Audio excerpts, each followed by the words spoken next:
front, and then he just said we'll settle up in the end on however many he pitches in. He's already pitched in two past the two he paid for. Last night he pitched an inning and 2 thirds. So I would guess he'd be available again tomorrow night if needed. You know, as shy as they are on arms right now. Maybe just check with him. Say, hey, mention this thing. Consider that.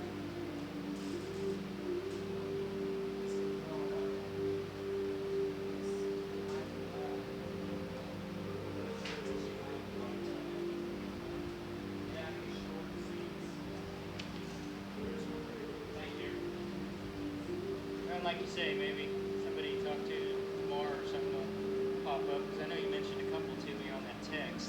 Yeah, check. Yeah, more likely you hear from him first of the week. Is that home state and Cheatham?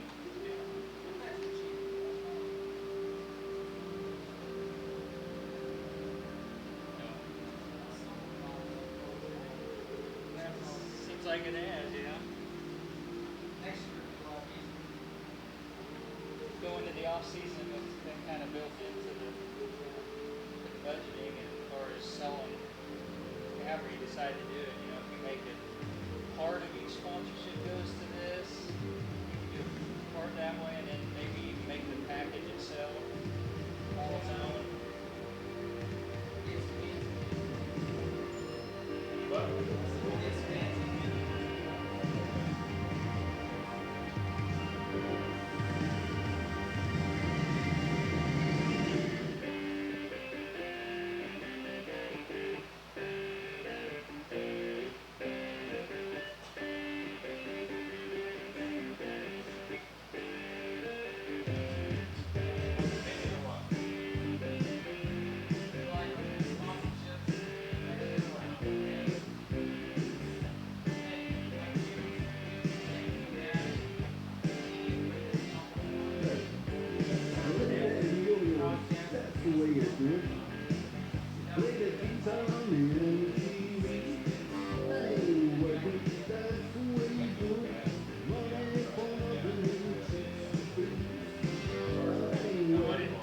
What did he think?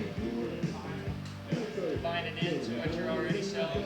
I think that'd be the best way. Just say, you know, hey, this is why it's a little bit more, but you're also going to get airtime, 40 games this summer, and you know, recognition every game, as well as your billboard and everything out here.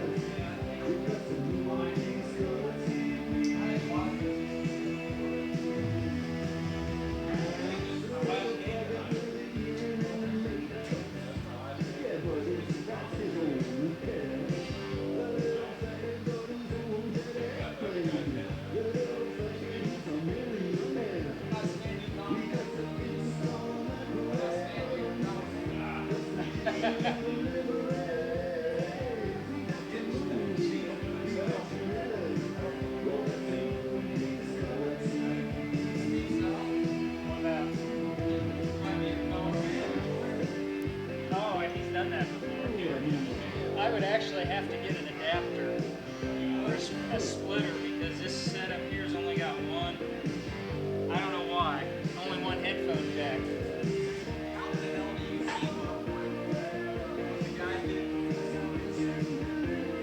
You mean earlier in the game? Yeah, I just keep scoring. just go back. That's when I first started. That was the only way I could do it.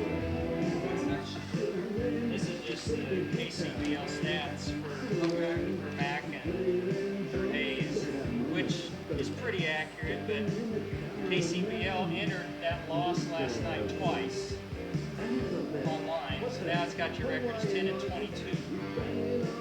Instead of, I put it, it's been showing, you know, that opening game you played against the Curve when they played a split squad, that shows up in your overall record.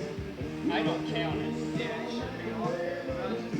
So normally it would have showed up as 10 and 21, and I'd say 10 and 20, but they put the Larks loss in twice. And I know Clyde, he's got 3 hits instead of 2 on the season, so that's not right. So that means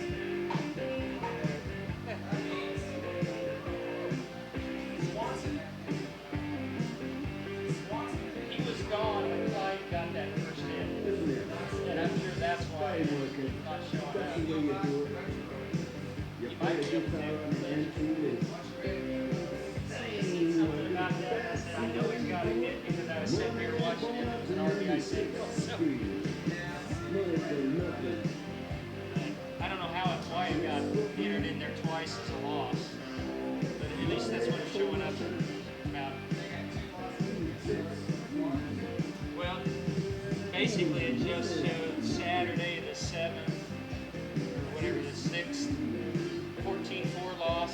Saturday the 6th, 14-4 loss. Like they played twice and lost by the same amount. It just got entered twice somehow. So I don't know what happened there.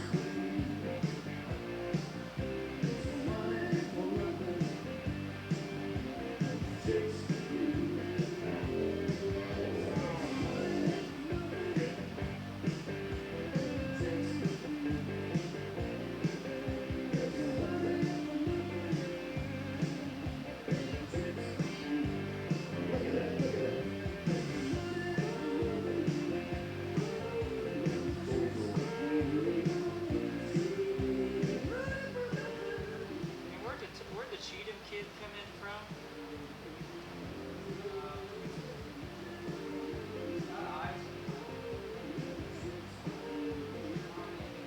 So one of the Shawnee Missions. Is he going to be a freshman? Is that? Wichita State. I heard that. I didn't know how old he might be. Is he? I guess these guys got several D1 kids. 3 or 4 from Jacksonville State, some other places like that. How in the heck do you recruit players to these summer leagues? I mean, how do you get connected with? I mean, obviously the local kids, but you know these kids out of Hawaii and Texas and South Carolina. I mean, how do you find those kids?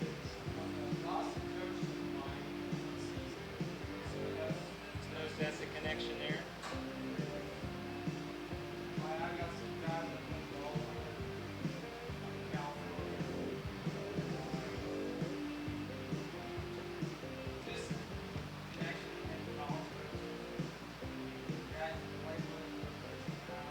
Yeah.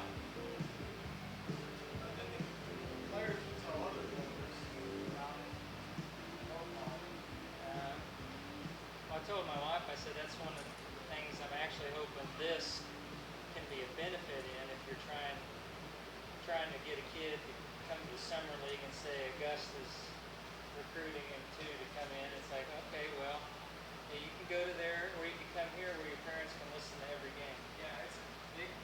If you know if you're in California or whatever where you can't come out and watch your kid play, it's like I think you should go to. We can at least listen to you play there every night. I've had 3 guys who go to the other leagues before you can play for the section. Always together. That's an attraction. I would think it'd be, like I said, you know, for the parents that are out of state, you know, they can only come once or twice a summer or something. But even kids from the other teams. Yeah. Found out about it or folks that call it. Yeah, that's what I've had people at Augusta, people at the Curve. I think even at Wellington came up and asked if I was broadcasting. I said, yes, where can we find it? We're going to tell such and such to tune in tonight. So Yeah, it's a youth. Check me out, man. Hey! Giving away pipeline stuff. Well, I thought we did one. I thought we No, I never had it. did. Shorts too, man. No, they They only have extra horses left.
pitcher for Hayes? Number 5. For 5? Oh, I thought Alright, we have a little lineup switch. Oh, good. Yeah. This person is going to 9 and this person is going to 7. They switched. So Belbin is now left and Sutherland is right, basically. Melvin playing left field and Sutherland's going to right. Yep. go back, go change it over to that. Just, Thank you. just that. These. Just switching positions, basically. Yep, there. that's it. Okay. That was easy enough. Okay. Thank you. Yep.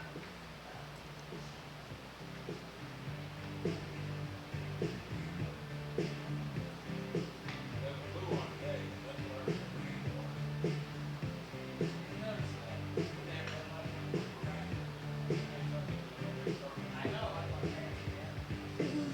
I think that was the first game I've ever seen a player volunteer to get kicked out.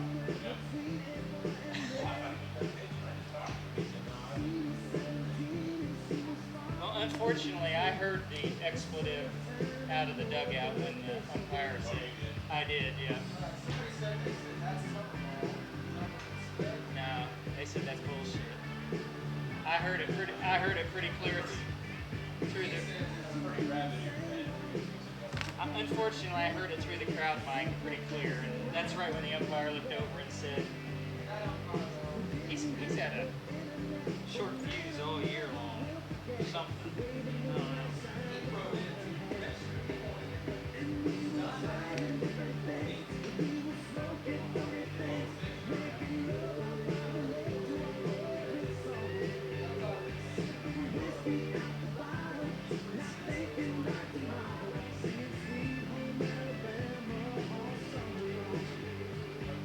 Chris?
Open up the champagne.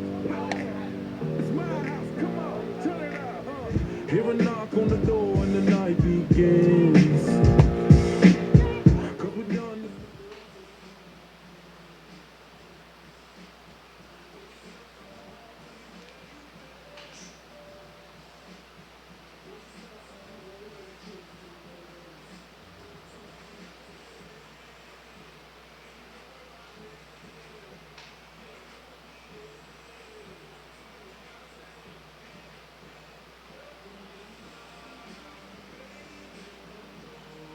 What do you think about even length, all turf and It'd be nice, but can be a lot? I wonder what it costs. Couple million? I don't think it's that much. Just thinking with no metal wrap in. It's not that hard. I think it costs 3 just to do the infill. 300,000? 300,000? Hey, did you ever play Maxfield? How do you like playing on that sliding on the turf? The infill's not bad. It just needs to be worn down a little bit. It's still new. It's still brand new, but Sliding on that's alright. yeah, I mean, it's not that bad because I've played on turf before. So Have you ever seen that color, this field? The new one out just south of Wall. I haven't been out to it. I never watched the game, but even in, everything is turf. It's just dirt and turf. It's covered ground. Oh, that's turf field out there. I didn't realize that. just the infield, not the outfield. Just the infield. That's He's got a slider with him. that's fine as long as they make it all even. Because I've actually been like at Barton County. I was walking back from the bathrooms one night and I stopped and I backed up and it was a. I bet it went down about that far On the turf? from the turf to the outfield. Yeah, that's how it is over there. That's how because they just laid new grass this year. They're waiting for it to, kind of settle and stuff like that and grow back. But it didn't grow back that well because of the long winter we had. Yeah. So when we went back over there before the summer started, it was already starting to even out and stuff. But yeah, that was. I don't think my eyes are playing tricks on me. It really looked like it goes down and then level back out, you know. But if you're backing up like third base possible, I could see you stumbling over that That's crap. how it was last year. Last year, I was playing second base in Central, playing at Matt, and there was a ball coming from the outfield, and I had to play it off the one hop, and so this is the infield, and just it bounced straight back to center field. I was like, oh my god. Yeah. The times I played, well, I don't know if I've ever. I like it, although it can prevent rainouts. Yeah. There's darn many of those this spring and early summer.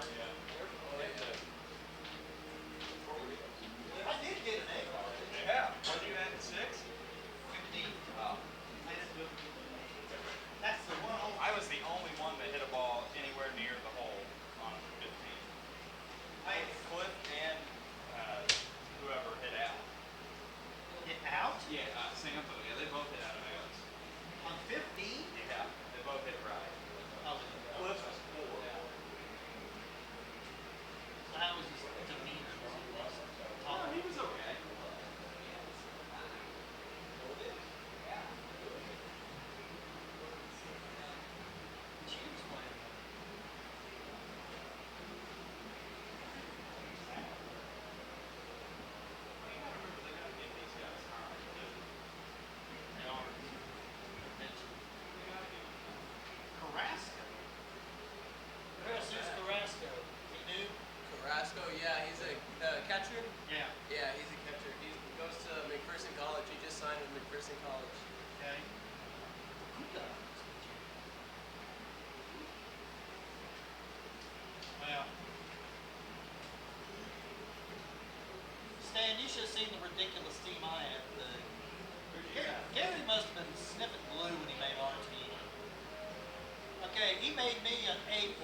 Batting cleanup, the first baseman, Alex Strachan. Batting fifth, right fielder, George Sutherland. Batting sixth, the catcher, Mikey Gangwish. Batting seventh, left Well, fielder, good evening, Jared everybody. Belbin. Welcome to Batting eighth, Pipeliner the Baseball shortstop, here on a Matt beautiful Cavanaugh. Sunday And evening in batting ninth, the McPherson. second- the It's third game 2 of a baseman, 2-game Jimmy set tonight. The DeLeon. McPherson Pipeliners And pitching for and the the Larks, Hayes Ryan Larks. Reuter. Scott The Larks Hogan are back coached with you by here Frank on the Ad Leo. Astra Sports And now Network. the starting Last lineup night's for your game was a McPherson 7-inning win Pipeliners. for Leading off and playing the shortstop, Hayes Larks, Daniel as now the Arroyo. Pipeliners have Batting lost second, 4 the straight. right It was a fielder, close game Ray until a monster Lozano. Batting 7th third, the inning designated hitter, for the Tyler Larks Brown. broke things open late Cleanup to win hitter, at first baseman, 14-4. Kevin Hayes Fleischer. Batting fifth, is the in second first baseman, place out Tyson in the West. The Cheatham. half game up on Batting Liberal. sixth, They're third 22-7 baseman, Gerardo and Zavaleta. 7-5 in the West. The Batting Pipeliners seventh, are now left fielder, 10-20, Frank Yakovic. 8-11 in the South Batting Central. A eighth, half the game catcher, back of the curve Tyler and tied Carrasco. with the Outlaws And batting for ninth, the center fourth fielder, place. Josh The Pipeliners Clyden. have And lost pitching 4 straight, and they're in danger of now being swept Dakota. by the West And now, this ladies year. and gentlemen, They please are stand 0-7. and remove As we're going to have our national anthem, For and our then we'll national take a look anthem, as at our sung starting by lineups. Army This is veteran Pipeliner Baseball on the Darren Ad Astra Ehrlich. Sports Network.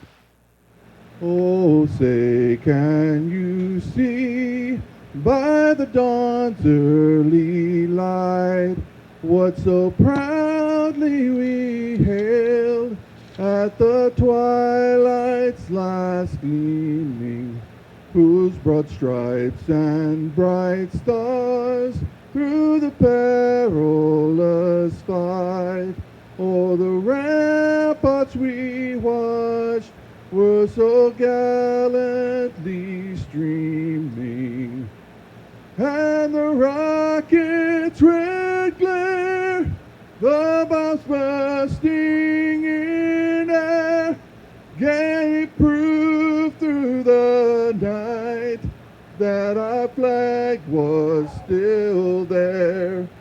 Oh, say does that star-spangled banner yet wave o'er the land of the free and the home of the brave. Thank you, Darren, and thank you for your service. Tonight's game is sponsored by Sunflower Bank. Well, once again, And that the was first pitch will be U.S. thrown out Army by Gulf Cody War Stevenson. veteran Darren Ehrlich singing our national anthem this evening, as now Fukuda will take the mound for the Pipeliners. And as the Pipeliners in search of the split with the Larks, we mentioned the Pipeliners are 0-7 against the Jayhawk West. They were swept by Dodge 4-0 and lost both to Liberal here.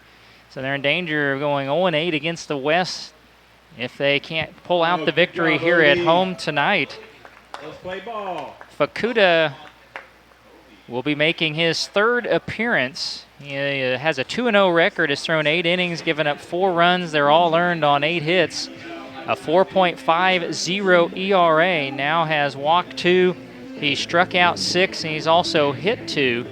He had a very good outing his last time out. I'll have to look back in the scorebook here in just a minute. Looking back on when he was able to start, that was against the Park City Rangers. He went 7 innings, gave up 4 runs on 7 hits. As the batting lineup tonight for Hayes, the center fielder Drake Angeron leads off. Batting second is the DH, Wyatt Divis. Justin Lee will play second and bat third. Batting cleanup is the first baseman Alex Strachan. Batting fifth, the right fielder George Sutherland. Behind the plate and batting sixth, Mikey Gangwish. Batting seventh and playing left is Jared Belbin. Batting eighth, the shortstop Matt Cavanaugh. And rounding out the batting lineup is the third baseman Jimmy DeLeon. Ryan Reuter is going to get the start tonight for the Hayes Larks. This will be his 7th appearance. Reuter's season mark is 3-1. He's thrown 29 1/3. He's given up 18 earned runs, 21 overall on 36 hits. And Reuter's ERA 5.52. He's walked 10, struck out 30, and he's only hit one batter, as this Lark team is full of Division I players. We saw the talent level last night, and the Pipeliners have a new addition, a new catcher getting the start tonight. Leading off for the For the Larks, Pipeliners will be center Tyler fielder, Carrasco. Drake Angerin. Young man going to be at McPherson College starting this fall, and he'll get the start tonight and give Grant Plunkett the night off. As Zavaletta's at third, Arroyo at short, Cheatham gets his first start in the field. He's out at second, and Fleischer's at first. Yakovich in left, Clyden in center, and Ray Lozano is in right, as Angeron will lead off, the 357 hitter. First pitch swinging, kind of jammed him, and is fouled out of play for strike one. Angeron has 7 doubles. He's homered once. He's driven in 21. Angeron last night had a pair of singles, went 2 for 5. And he takes inside corner, strike 2. Well, it's no balls and 2 strikes. Pipeliners in their black jerseys again this evening, white pants. Now Fukuda ready with the 2-strike pitch. Stays a little high. It's 1-2. The Larks tonight going with their blue jerseys and gray pants.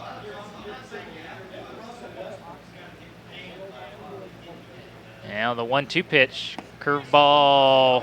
Boy, nice looking pitch. Called ball 2. It's 2-2. Again, our angle not the greatest, but that was a really good 1-2 pitch. Now the 2-2.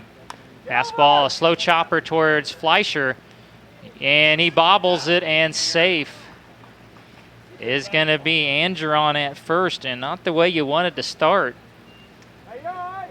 You had Fukuda covering, and it looked like would be out number 1. Instead, you let the leadoff man get aboard. So a tough start here to the first, and it'll bring up the DH, Wyatt Divis. Designated hitter, Wyatt Divis.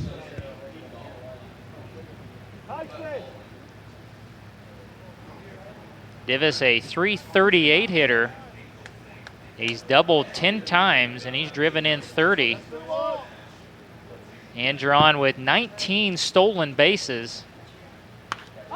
First pitch is popped up down the left field line. A long run for Yakovich. It's going to get out of play for strike 1.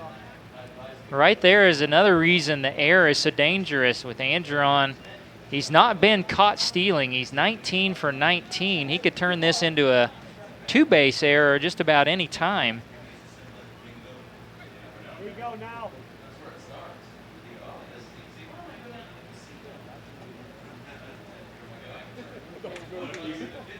Yeah, Fukuda ready. He'll throw over to first. A pretty good lead for Drake Angeron. Wind again tonight, blowing about straight in from right field, just like last night. Runner goes. And Carrasco's throw a little high, and that's what we talked about. The air turns into a 2-baser. And Angeron in scoring position. 1-1 count on Wyatt Divis.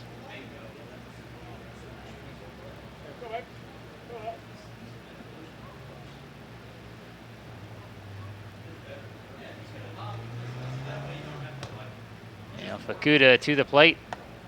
Fastball misses high. It's 2-1. Last night, McPherson committed 3 errors. It was that 6-run second inning when they committed 2. That was the killer. Curveball line to center field. It's right at Clyden. And back to second goes Angeron. There's one down for Justin Lee, the second baseman. Lee did not play last night. He's a Number 3 hitter, second baseman Justin Lee. Lee's a 396 hitter. He's also doubled 10 times, and he's driven in 30 as well. It's the first righty in the lineup.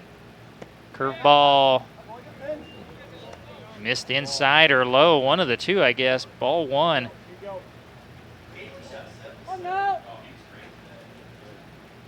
Andron reached on an error and stole second. Divis flew to center. The 1-0 to Lee. Fastball ripped into left field. And they're going to hold the runner at third. That's going to put the base runners at the corners with one down for the first baseman, Alex Strachan. First baseman, Alex Strachan. Strachan hitting .404.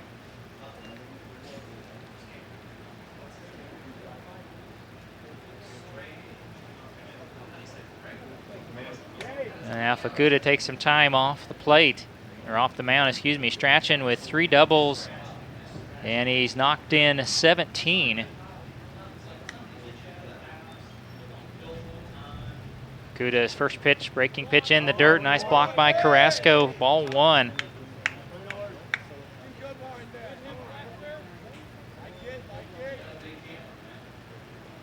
Fukuda hoping for a ground ball and a chance to get out of this. Runner goes from first, got a good jump. There will be no throw. And a pitch taken for strike one. It's 1-1.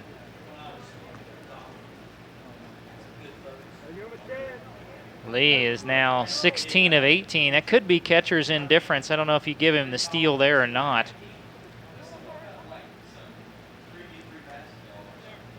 And the 1-1 breaking pitch, again blocked by Carrasco, and it's 2-1.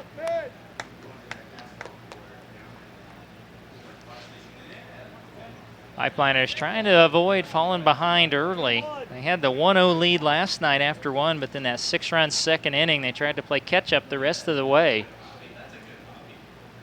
2-1 fastball. Good pitch and just didn't get the upper part of the zone. 3 balls and 1 strike.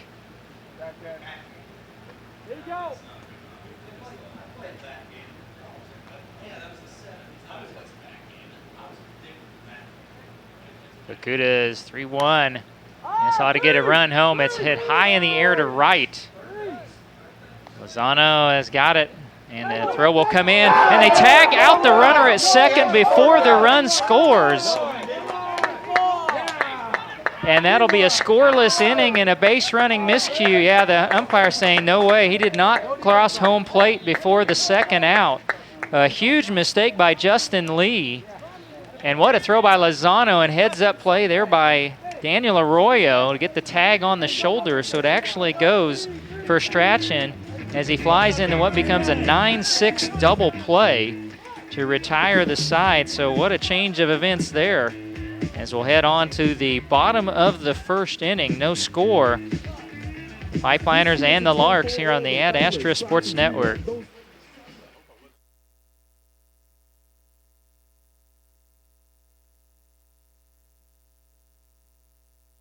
Ad Astra Radio is a proud supporter of the McPherson Pipeliners. Locally owned and proud to call Central Kansas home, Ad Astra Radio is your source for local news, weather, and sports content. Online at adastraradio.com and on the Ad Astra Radio app.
bullseye sign in left field.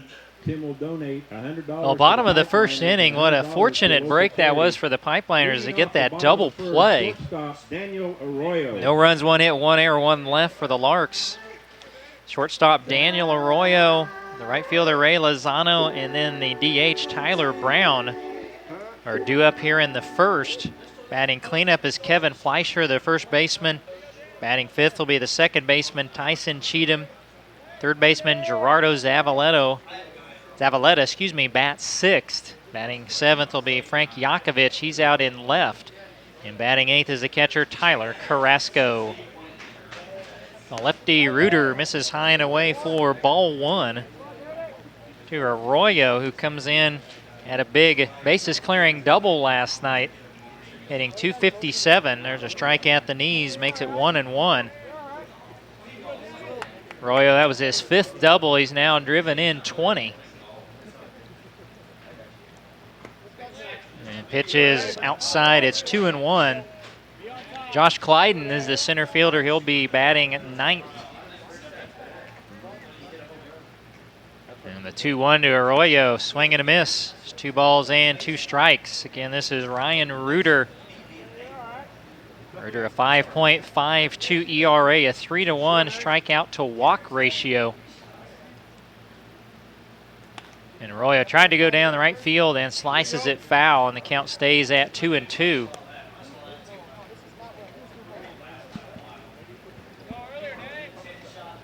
See if the Pipeliners can carry a little of that double play momentum into this inning.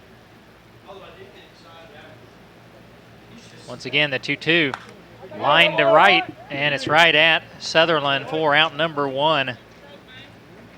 Arroyo hit it hard, but Sutherland positioned perfectly. Pipeliners right fielder, number 24, Ray Lozano. That brings up the right fielder, Ray Lozano.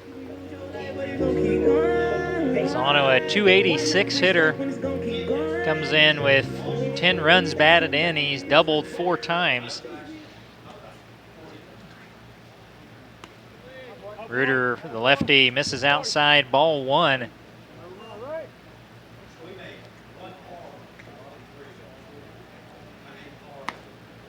Outside again, 2 balls, no strikes.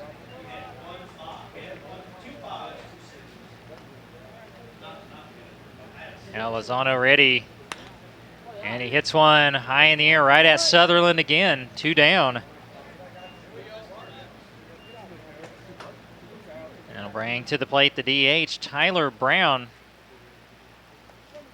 Brown's a .365 hitter, only trailing now batting designated Kevin hitter, Fleischer on the team for batting average. Brown with 8 doubles, a couple home runs. Again, he's driven in 19. First pitch, and he's going to fly out to Sutherland as well. And that was an easy 1-2-3 inning for Reuter and the Larks. Well, after one complete no score, the Pipeliners and the Larks. Once again, we're live here at Edward Jones Stadium and the Williams press box tonight. And our game sponsor this evening is a Sunflower Bank. And we're on here to throw the opening pitch out. And again, our media sponsors tonight are Chris and Rod Lunkwitz from Keller, Texas, and also the McPherson YMCA boot camp class, creating better athletes, young and old. Find more out about the boot camp class or the McPherson YMCA. Call 620-241-0363. I'd also like to thank Dr. Mike McIrvin. He's the team chiropractor this summer. He's done a great job keeping the Pipeliners healthy and on the field this summer. And that's Dr. Mike McIrvin. Pipeliners will be at home again tomorrow night in an important South Central game against the Kansas Curve. They start tonight just a half game behind the Curve in the South Central and tied with the Outlaws. And that'll be another 7 o'clock start, day off Tuesday before traveling to Wellington on Wednesday. Leading off the top of the second. It's going to be George Sutherland, right fielder George Sutherland, Mikey Gangwish, Jared Belbin in the lineup. tonight for the Hayes Larks. Sutherland hitting .365. He comes in with 5 doubles. He's homered a couple of times, and he's knocked in 24 runs.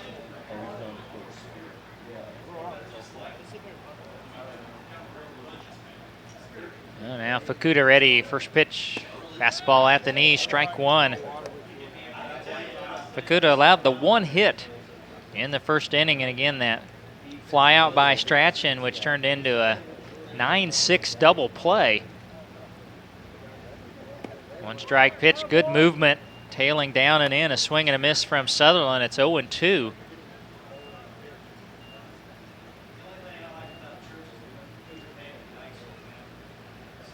Now the 2-strike pitch, breaking pitch just inside. That was a really good 0-2 pitch.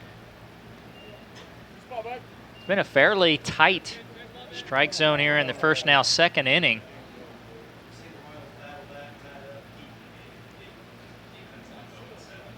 Fukuda ready with the 1-2. Fastball, just getting a piece of it was Sutherland. In the Larks and the BJs battling it out in the West. The Larks at 7-5, Liberals 7-6 in the Jayhawk West.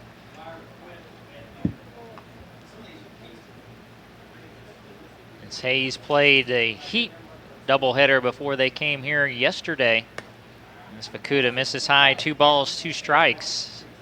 Hayes splitting with Wellington. Wellington trailing the Kansas Cannons right now by a game in the South Central standings. Curveball, perfect pitch, freezes Sutherland. First strikeout for Fukuda is the first Catcher, out here in the top of the Mikey second. Gangwish. Bringing up the catcher, Mikey Gangwish. Gangwish hitting .253, does have a couple of homers and 8 doubles, 14 runs batted in.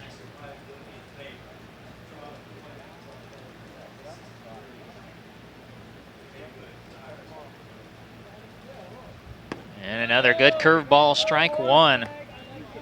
Several mid-season pickups, Fukuda, Fleischer, Cheatham, and now another one, Tyler Carrasco behind the plate. Added some needed depth. Fastball inside corner, called strike two. It's 0-2 on Gangwish. It's Coach Dawson really this time of year trying to juggle pitching and keep pitchers fresh. As Fukuda brings an inside fastball that's fouled out. Don't Play forget, by kids, Gangwish. bring those foul balls back to the press or to the concession stand and get 50 cents. Compliments of Home State Bank. Watch for cars, though.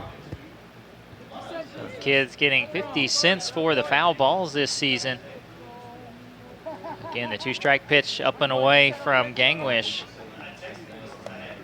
Following Gangwish will be Jared Belbin. Base is empty, 1 down, top of the second, no score.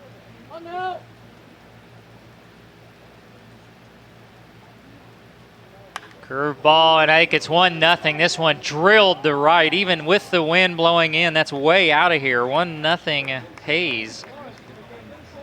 Gangwish was setting on the curveball and gave it a ride, and we'll check in. That would be his 3rd home run of the season.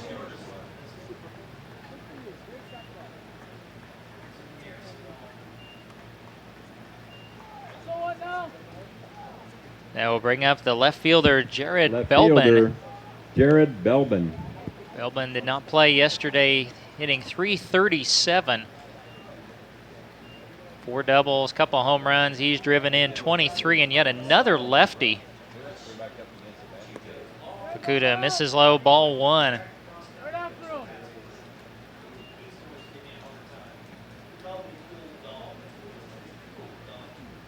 Fukuda, the wind and the 1-0 pitch. Catches the inside corner, 1 ball, 1 strike.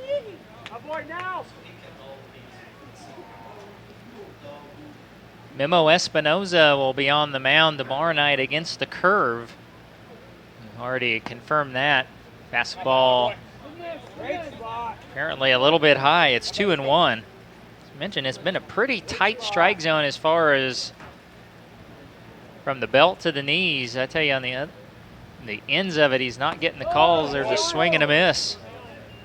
Belbin down in the count, or even in the count. 2 balls, 2 strikes.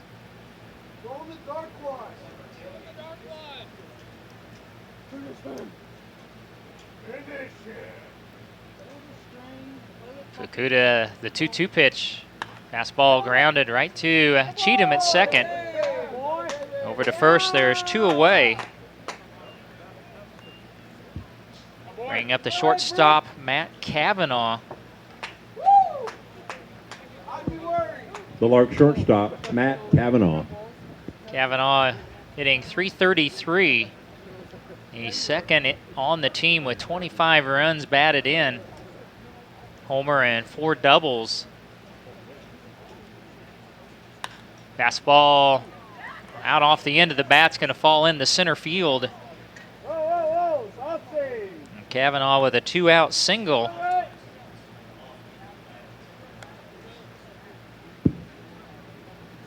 And we'll bring up Jimmy DeLeon. Jimmy DeLeon.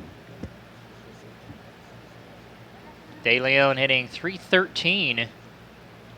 He's driven in 17 runners. He's got a homer and 4 doubles.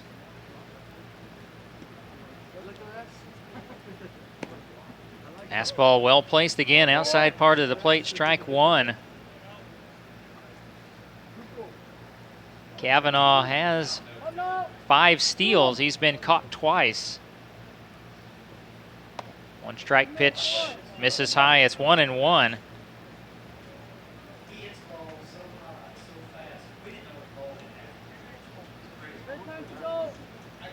Kuda, a check of the runner, and then we'll make a kind of a soft toss over to first.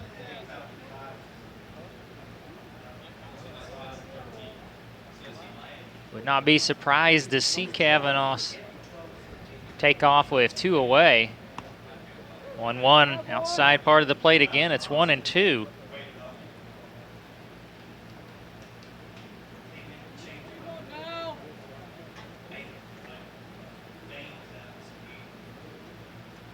And Fukuda ready, the 1-2 pitch in the dirt, and again another nice block by Carrasco. Count on DeLeon, 2-2. It's 1-0 Larks, top of the second. Runner at first, 2 away. Solo homer by Gangwish.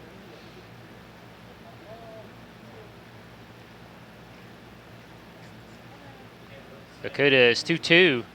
Fastball misses low. And a delay steal. Carrasco's throw, the tag. They got him. So Kavanaugh caught stealing, will be the 3rd out of the inning.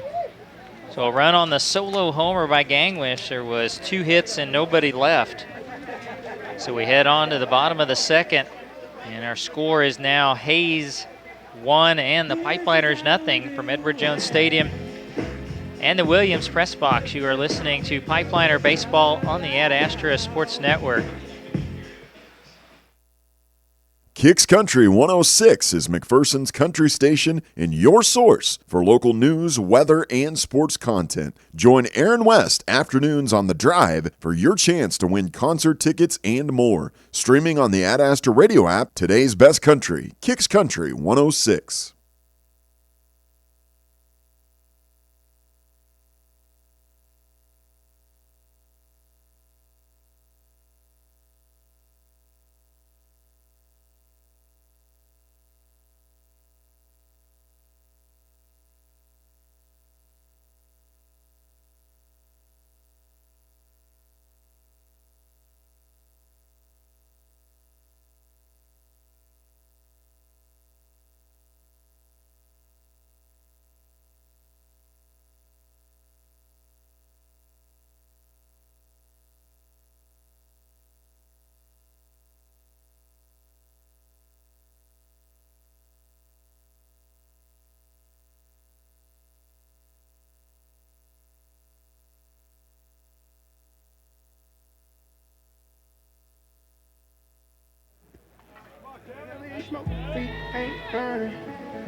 Bottom of the second inning, Hayes with the 1-0 lead. Be Kevin Fleischer, Tyler Cheatham, Gerardo Zavaleta. Fleischer taking outside ball 1. And he takes a strike on the inner part of the plate. 1 ball, 1 strike. Fleischer hitting .391. 4 doubles, couple homers. He's driven in 14. And the curveball is low. 2 balls, 1 strike. And Fleischer, another one of those mid-season additions. Homered in his first 2 games. Line drive and caught on the dive by the second baseman Lee. Diving to his right, taking away Now what batting, looked like a single. The second baseman, Tyson Cheatham.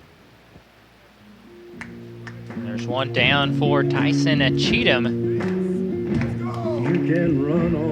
Cheatham playing in his 3rd game. So far he's 3 for 6 at the plate. He's homered once, he's driven in 5.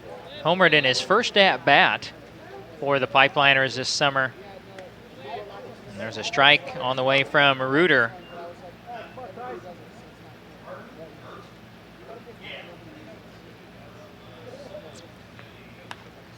Swinging 0-1 is fouled and out of play. No balls, 2 strikes.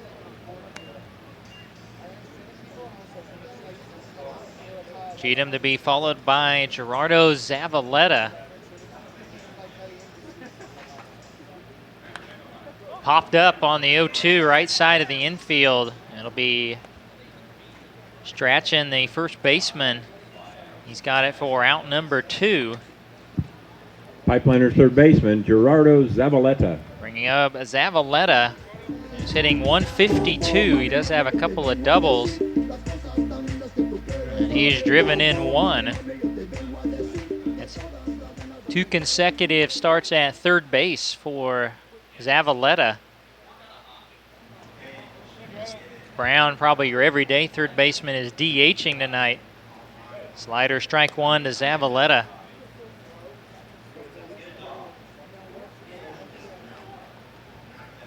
Curveball, swing and a miss, and it's quickly a 2-strike count. As Reuter looking for back-to-back 1, 2, 3 innings to start the game. Fastball stays outside, making the count 1-2.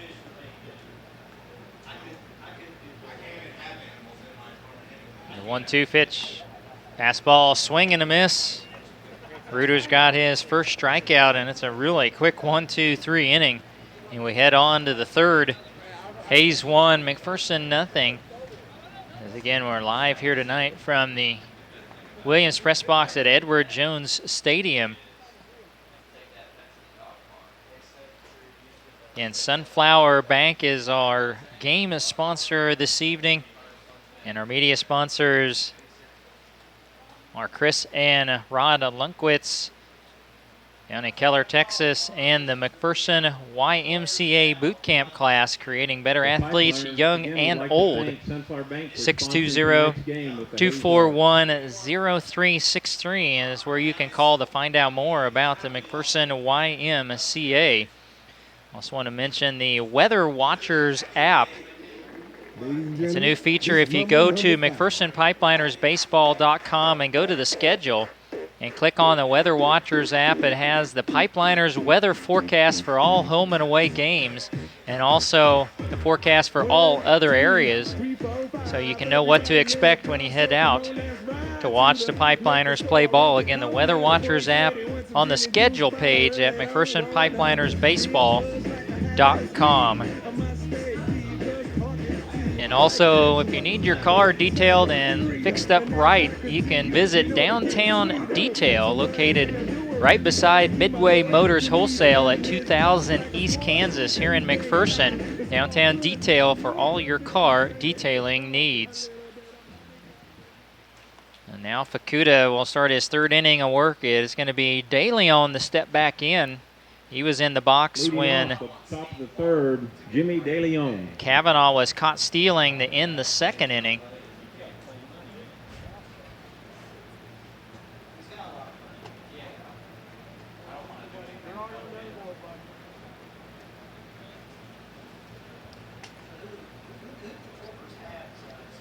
So DeLeon had a 2-2 count the first time around. And Fukuda misses low, ball 1 to DeLeon.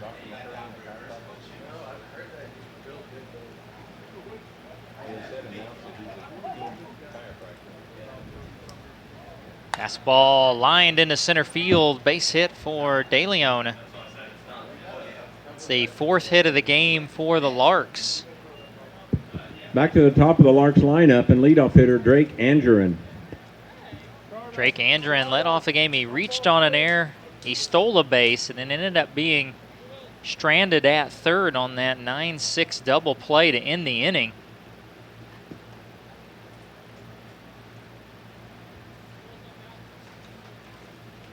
First pitch swinging, it's fouled back, strike 1. Bring those foul balls back for 50 cents. DeLeon is 8 for 8 this season in steals.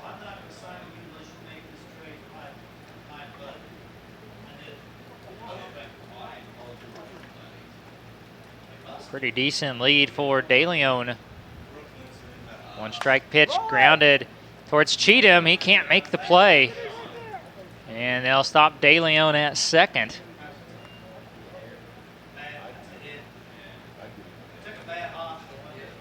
They're going to give it a hit for Angeron. And the Larks in business, first and second to start the inning. Designated hitter, Wyatt Divis. Bringing up the DH, Wyatt Divis. He flew to center in the first. And again, just top to bottom, this Lark lineup, there's just not an easy out in it. And a lot of lefties.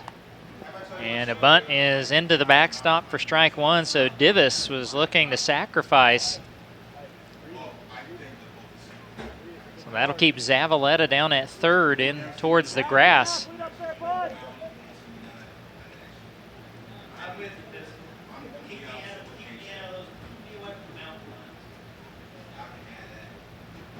This time Divis going to swing away, and I thought he was going to take strike 2. They call it low. 1 ball, 1 strike.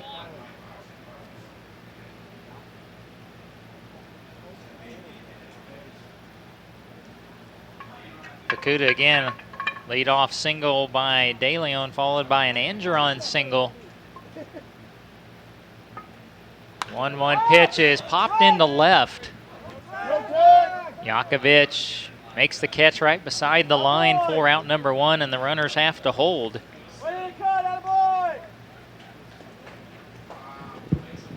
Number 3 hitter in the order, second baseman Justin Lee.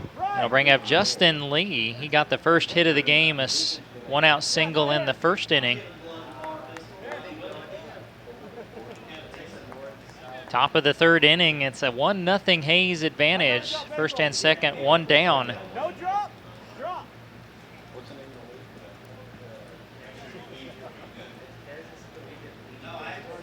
Fukuda to the plate. Curveball in there, strike 1. His curveball has been good. The one mistake he made with it, Gangwish drove it over the right field wall for the first run of the game. And a 1-strike pitch, another curveball blocked nicely by Carrasco. It counts 1-1.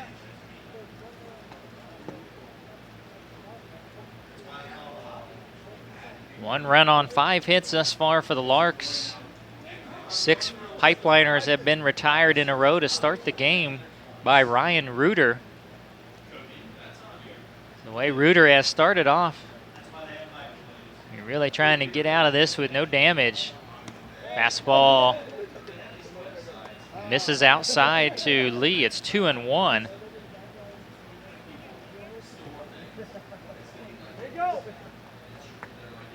And the pipeliners trying to break out of a 4-game slide. That fastball misses low. 3-1 to Justin Lee.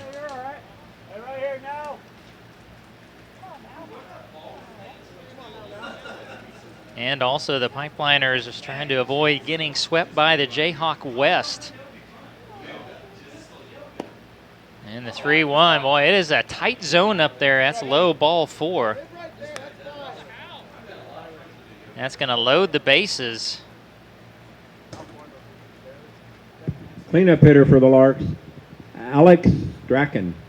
That'll bring up Alex Strachan. He flew into that 9-6 double play to end the first inning.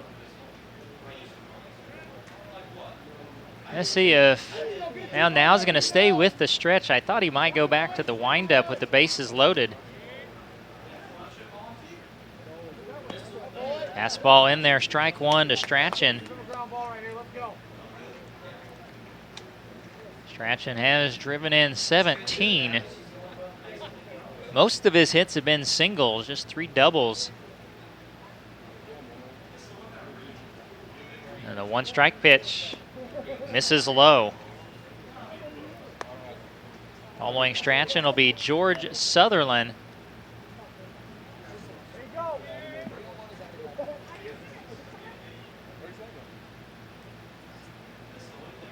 Fukuda comes set the 1-1 pitch. Grounded just foul. Almost got the runner De Leon at third. He was hitting the dirt. The count on Strachan 1-2, and he just missed extra bases down the line.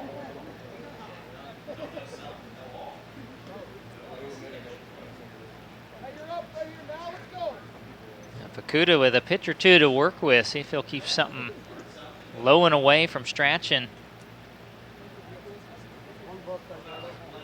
It's the 1-2 pitch. Went fastball up and got the strikeout. That's a big second out and second strikeout for now batting the Fukuda. right fielder, George Sutherland. Going to bring up the right fielder, George Sutherland. He went down looking to lead off the second inning. No bases loaded, 2 down. Be a big boost if Fukuda could work out of this with no runs scoring. When it started off first and second, nobody down. Fastball up and away from Sutherland for ball 1. Fukuda's 1 walk came earlier in this inning to Justin Lee. 1-0 pitch is inside. 2 balls, no strikes.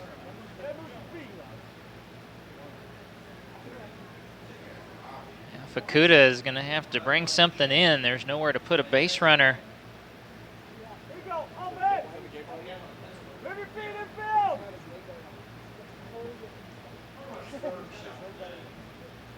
Fukuda ready, the 2-0.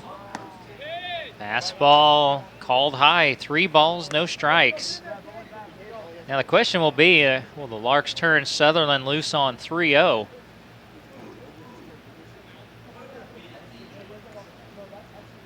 Early in the game, you'd think probably not. Fastball in there, strike 1.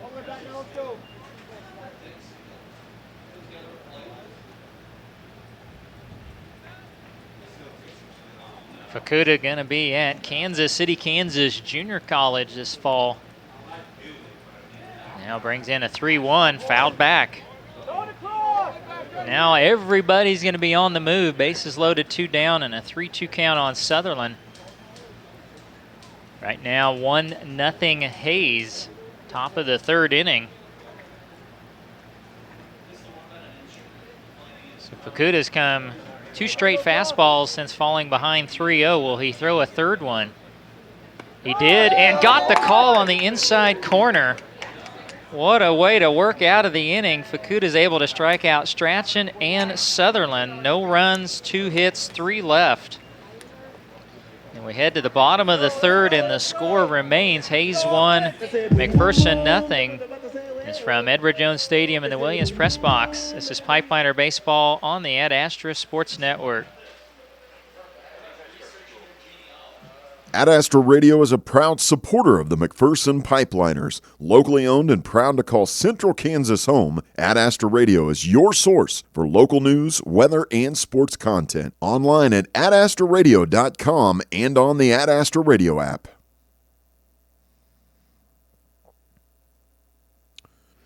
Kicks Country 106 is McPherson's country station and your source for local news, weather, and sports content. Join Aaron West afternoons on The Drive for your chance to win concert tickets and more. Streaming on the Ad Astra Radio app, today's best country, Kicks Country 106. Ad Astra Radio, your source for award-winning news, weather, and sports coverage. No one covers Central Kansas better. Ad Astra Radio is a proud supporter of the McPherson Pipeliners. Listen to select Pipeliners games online at adastraradio.com and on the Ad Astra Radio app.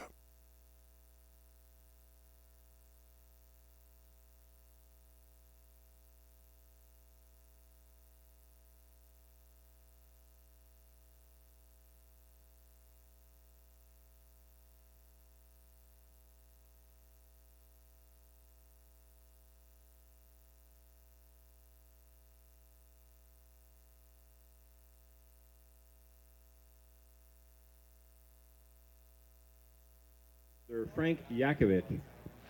Frank Yakovich is going to lead off in the bottom of the third inning. It's 1-0 Hayes, as now Fukuda has worked out of a couple of jams, has allowed just a 1 run on 5 hits. 6 straight retired to start the game by Reuter. As Yakovich comes in as a .225 hitter. He has 3 doubles. First pitch swinging, pops it up right side. Is it going to stay in the park? And it will. Caught right by the fence by Strachan. 1 pitch, 1 out. Now we'll see the newest addition to the Pipeliner squad, Tyler Carrasco, the catcher. I'm told he's going to be a Mac Bulldog starting this fall, and then will play ball in the spring here in town.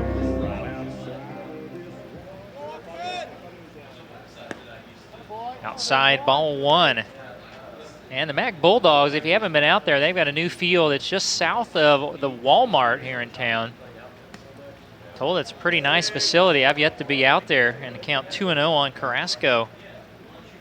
Turf infield, grass outfield out there. There's a high chopper up the middle.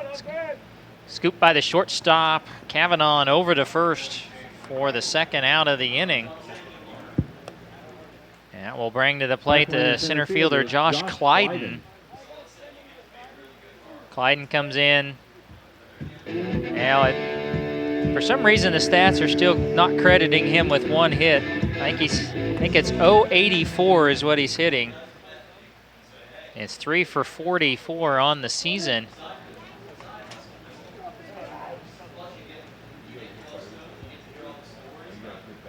Fastball, strike 1 to Clyden. Pipeliners trying to avoid going 9 straight outs to start the game. Clyden fouls back the 1-strike pitch, and it's 0-2.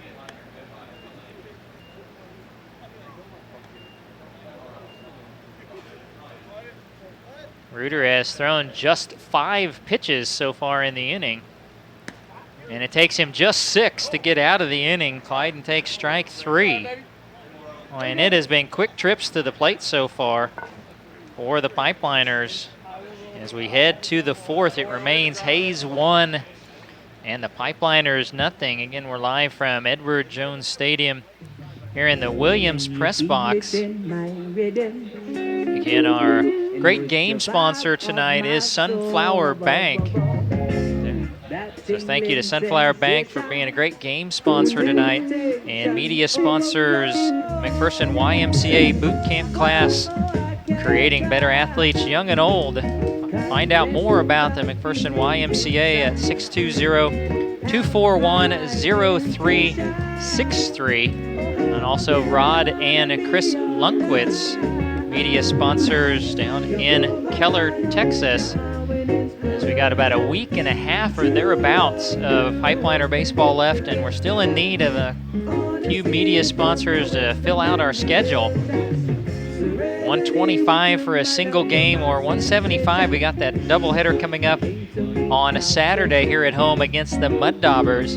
So if you could help us fill out the schedule with media sponsorship, just give me a text or a call at 620-897-7060 so we can get the rest of this action live on the air for the season. There's a couple road trips remaining. The Pipeliners will be at Wellington on Wednesday, and a week from tomorrow, we'll be back at the Curve. So Fukuda will start the fourth inning, has allowed the 1 run on 5 hits. Fukuda has struck out 3 and walked just 1. Gangwish had that monster solo homer to right field the first at bat. And Fukuda misses inside, ball 1.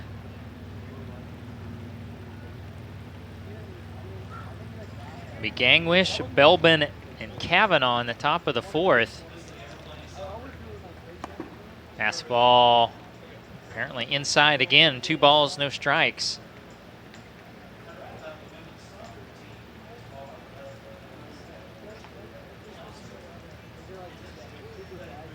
And the wind and the 2-0. Stays high, 3 balls, no strikes. Being the leadoff man, he's already homered. Would certainly be looking that Gangwish, if he gets something he likes, has the green light. Fastball is inside. That's a 4-pitch walk.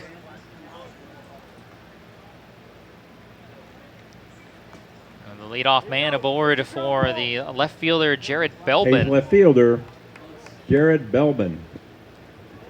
Belbin grounded out to Cheatham at second. He's 0 for 1.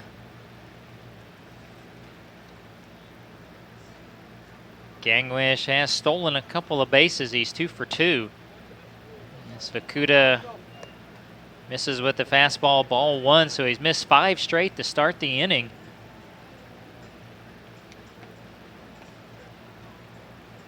Here you go now. 1-0.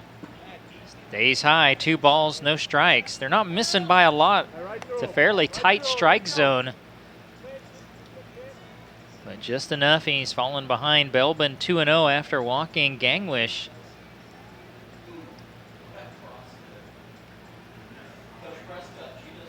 Shadows on part of the infield. I have a few high clouds.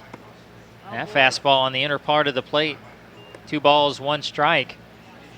Not expecting any. They're talking about maybe rain starting sometime tomorrow morning through the afternoon. About a 40-50% chance in this area tomorrow. 2-1, swing and a miss. 2 balls, 2 strikes.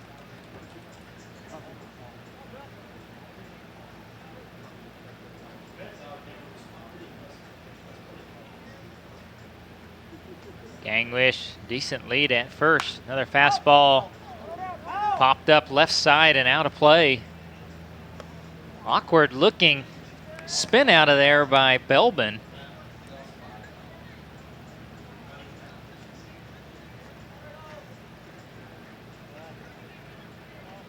Nice crowd on hand on a Sunday night. Maybe not as big a tailgating section this evening as we had earlier in the week. 2-2. Misses, I'm guessing, inside. 3-2 the count, and we talked about it. It has been a tight zone. Not getting a lot of corners. You're not getting either end of the knees or the belt. And the payoff fouled back.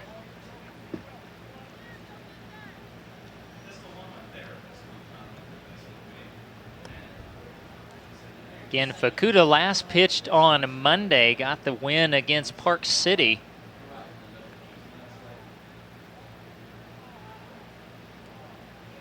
So he's had 5 days off. He should be able to go a while longer. There's a high fly into center field. It will be Clyden or Yakovich, one of them better, and Yakovich reaches out right at the last to make the catch for out number 1. Now batting shortstop, Matt Kavanaugh. Brings up Kavanaugh, the shortstop. He singled and was caught stealing for the 3rd out in the 2nd inning.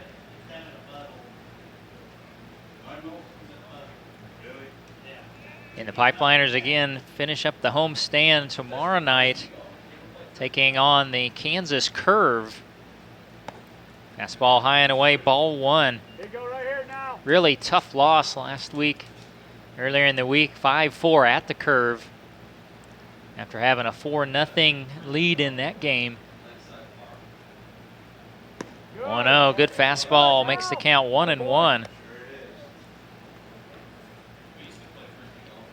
Hayes has the 1-0 lead in the top of the fourth. Gangwish at first, one down. 1-1 to Kavanaugh. Curveball in there, strike two. He hadn't thrown the curve there for a little while. And Kavanaugh certainly wasn't looking for it. 1 ball, 2 strikes.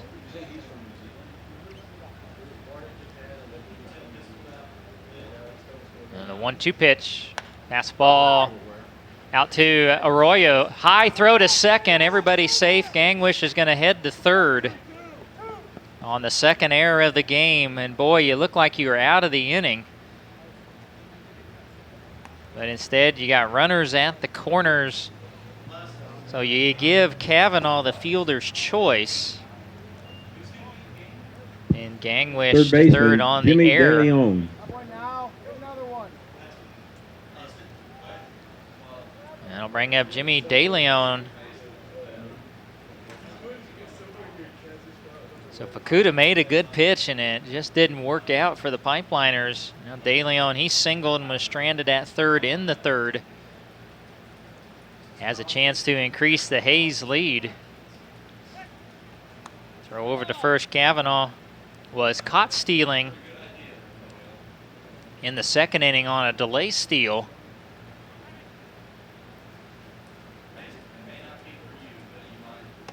Fastball in there to DeLeon, strike one.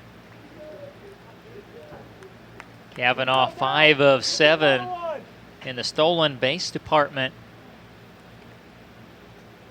He's out to a good lead.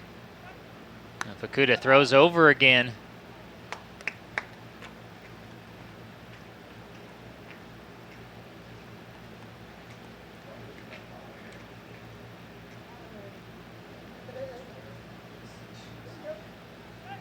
Fukuda again, that was a closer play. Well,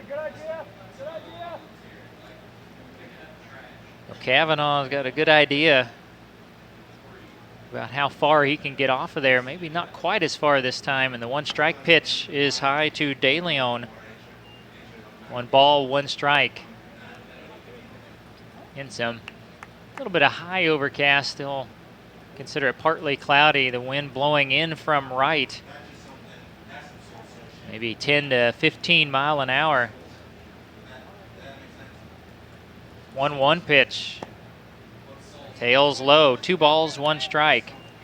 Following DeLeon will be the top of the lineup, and Drake Angeron.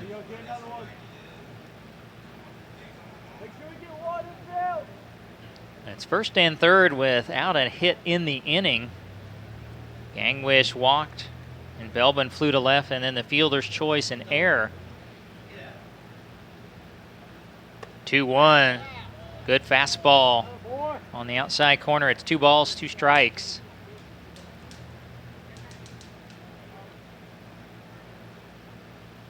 Can Fukuda work out of another jam? 2 of his 3 innings, he's really worked out of big time trouble.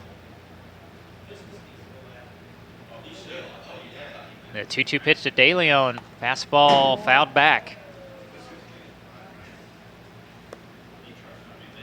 Fastball was in the upper part of the strike zone, or just out of the strike zone, that DeLeon went after. You might consider coming back with it here. Again, the count is 2-2. Kuda went off speed and missed outside. 3 balls, 2 strikes.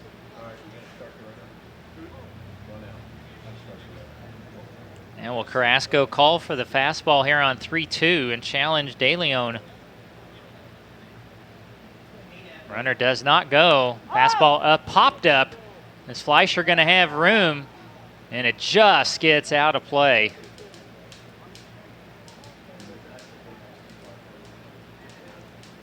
Made the pitch he needed to, and just if it had been about 5 foot further to the north, there'd be 2 down. Instead, we'll see another full count pitch.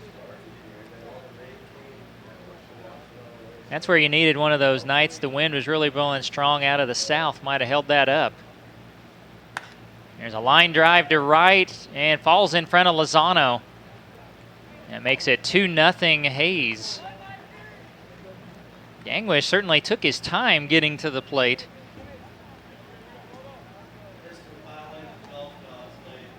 So the RBI single for De Leon. Leadoff hitter, Drake Angeron. Brings up Drake Angeron.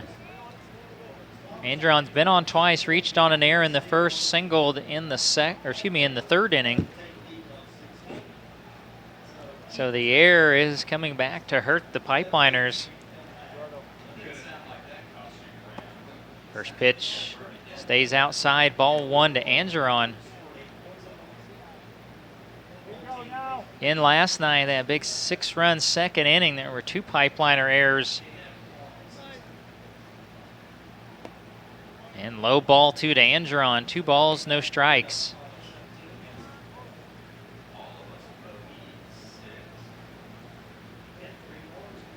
Fukuda does have 3 strikeouts. He's walked a couple.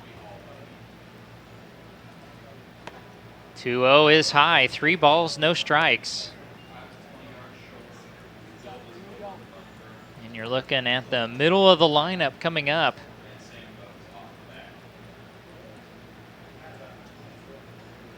The 3-0 delivery. Fastball in there, strike 1.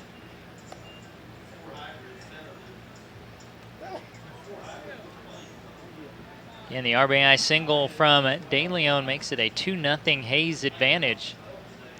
3-1 to Angeron. Inside part of the plate, a called strike 2.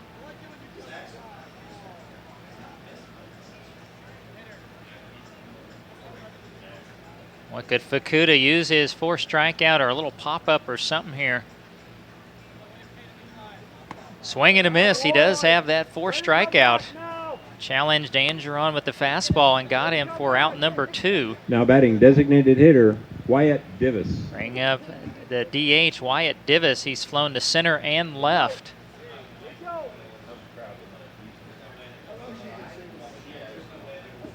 And Fukuda again kind of stretching his arms, legs out there before he faces Divis.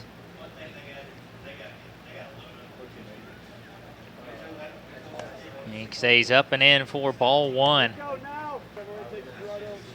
Again, if you're the Pipeliners, you're hoping Fukuda can get you into, at least the 6th, maybe the 7th tonight. And he's thrown a lot of pitches early on. Low and away to Divis, and he's fallen behind him 2-0. He fell behind Angeron 3-0. Came back and got him on strikes.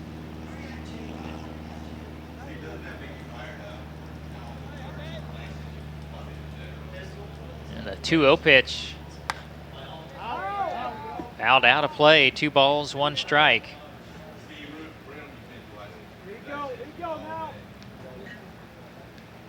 For Fukuda, this is his 2nd start. His other appearance was in relief.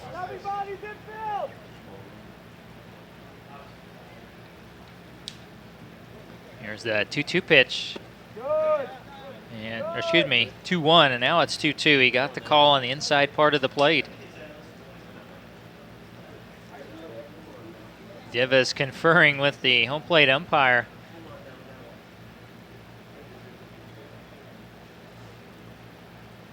Fukuda ready, the 2-2 pitch. Curveball in the dirt. 3 balls, 2 strikes will start the runners. Fukuda has been all around the plate. Again, we mentioned it's been a pretty tight strike zone.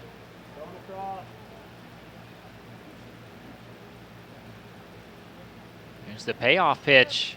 Fastball hit high in the air to center. Clyden settles underneath it, makes the catch. And that will retire the side, so the error will cost the Pipeliners 1 as Hayes scores 1 run on 1 hit, 1 error, 2 left. And we head on to the bottom of the 4th inning. The score now, Hayes 2, McPherson nothing. Here from Edward Jones Stadium and the Williams Press Box. This is Pipeliner Baseball on the Ad Astra Sports Network.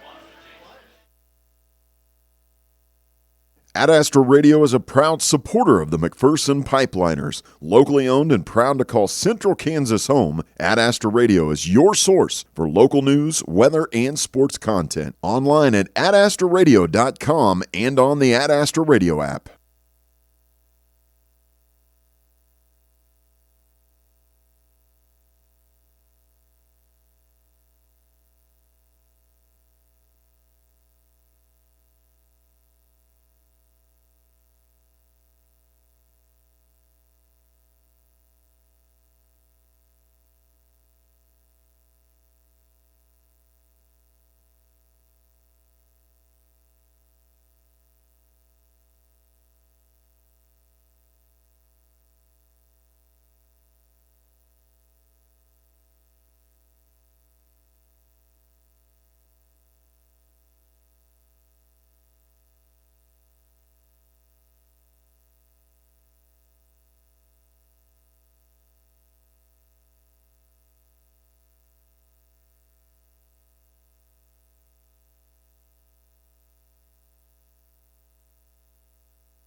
Hitter Daniel Arroyo.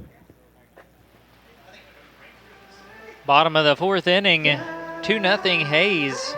Pipeliners back to the top of their lineup. Daniel Arroyo, Ray Lozano, Tyler Brown. Arroyo, well, that one bounced a couple foot in front of the plate for ball one. Arroyo line to right, leading off the bottom of the first. As Reuter has faced 9, he's retired 9. Reuter has struck out 2. There's a great bunt down the third baseline. Reuter slips and will give Arroyo the bunt single. I don't know even if he fields that cleanly that's going to be right fielder a play at Ray first. Lozano. A good idea by Arroyo. He noticed De Leon back deep at third. Why not risk life when it's gonna keep going? When you got somebody else was So the bunt single gets the first base runner and hit for the Pipeliners, bringing up Ray Lozano. Lozano flew out to right.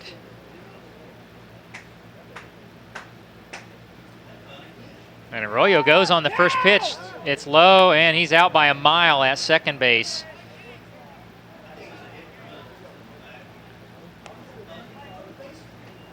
So just as fast as you got a base runner, it's eliminated.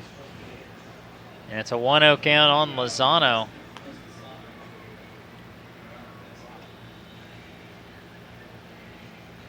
Swing and a miss, 1 ball, 1 strike. Everybody up here thinks it's supposed to be a hit and run. And it was a perfect throw by Gangwish. And Lozano half swing, and it's 1-2.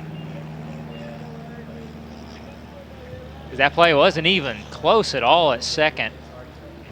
Arroyo didn't have much of a lead. There's one off the end of the bat. Took a weird hop and will get down the line. Lozano on his way to second. Wow, and now how big's the Arroyo out? You might have had this game tied up, or at least second and third. That had some weird English out off the end of the bat, and it hit right behind first base and then spun towards foul territory. Designated hitter Tyler Brown. It's one of the strangest doubles I've seen recently.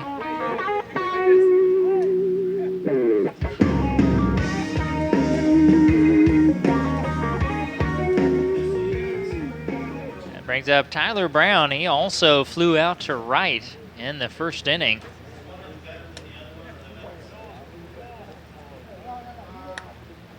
Fastball lined, but right at the center fielder. Angeron's got it for out number 2. First baseman, cleanup hitter Kevin Fleischer. And it'll be up to Fleischer, who lined out to Lee on the dive, leading off the second inning.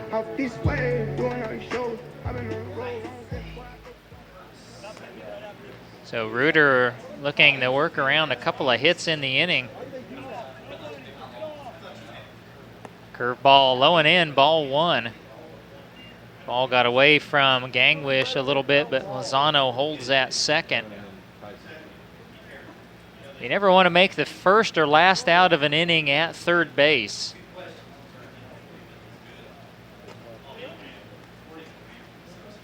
Here's the 1-0 to Fleischer. Curveball high, 2 balls, no strikes.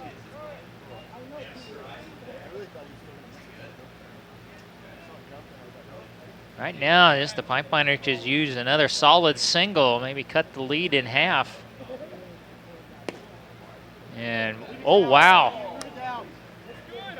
I guarantee you Fukuda has not got that call all night that Reuter just got on the low strike, especially to a tall hitter like Fleischer. Now the 2-1, bouncing ball towards second. Going to be an easy play for Lee, and that will retire the side. No runs, 2 hits, 1 left.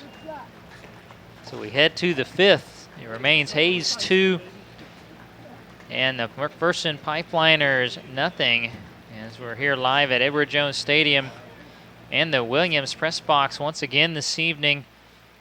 Our game sponsor tonight, big thank you out to Sunflower Bank and being a great Pipeliner game sponsor, and our couple of media sponsors tonight, Chris and Rod Lunkwitz from Keller, Texas, as well as the McPherson YMCA boot camp class, creating better athletes, young and old. If you want more information on the boot camp class or on the McPherson YMCA, you can call 620-241-0363. We mentioned the possibility of rain tomorrow. If you want to find out more about that, you can access the Weather Watchers app. You can go to McPhersonPipelinersBaseball.com in the schedule, and you can click on the Weather Watchers app, and you can get Pipeliner baseball weather forecasts for all home and away games. Also, you can get the forecast for all other areas, so you might want to click that on tomorrow afternoon and see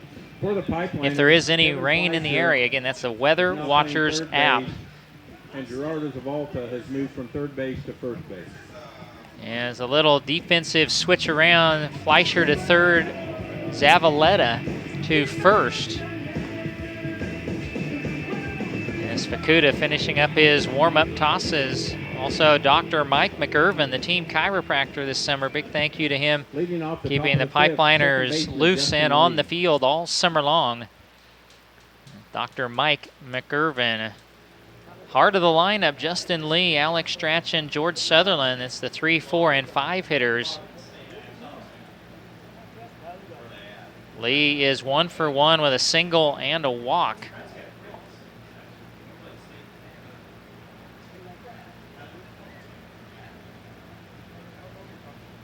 So Fukuda on his 5th inning of work.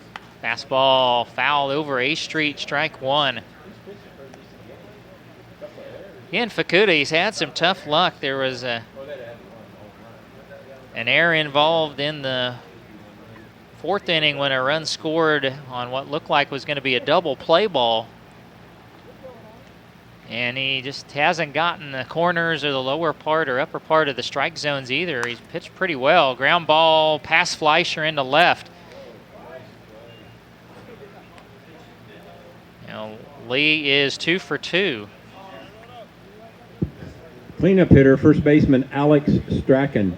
That'll bring up Alex Strachan. Strachan flew into what became a 9-6 double play in the first. He struck out in the 3rd.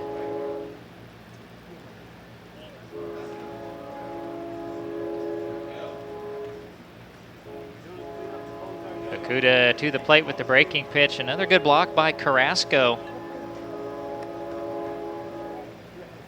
Again, Tyler Carrasco, his first game with the team, getting the start behind the plate. Runner goes from first, and the throw down, not in time. I believe it was strike 1 to Strachan.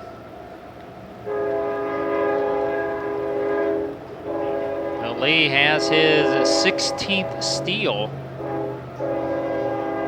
Another runner in scoring position for the Larks.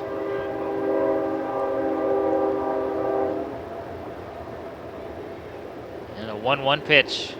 Curveball either up or in. 2-1 the count.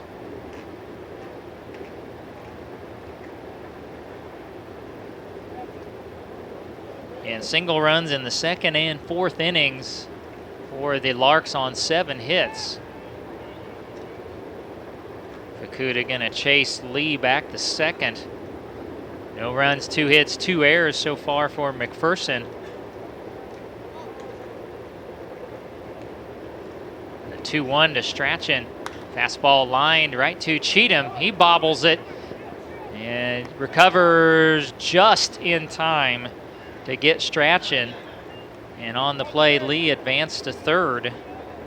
So a productive out for Strachan. He gets the runner to third Right with fielder, 1 down. George Sutherland. Bringing up George Sutherland. He's went down looking in both his at-bats. So half of Fukuda's strikeouts have come against Sutherland. As the lights have kicked on at about 8:10 here in McPherson.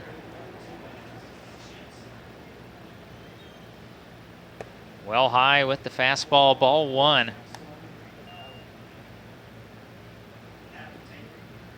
We do know Espinoza will go tomorrow night for the Pipeliners. High and away, ball 2. It's 2-0. He is going to be on a pitch count tomorrow night because I know they want to bring him back, I think, on Saturday, pitching one end of the doubleheader next weekend against Valley Center. And that one apparently called inside. It's 3-0 to Sutherland.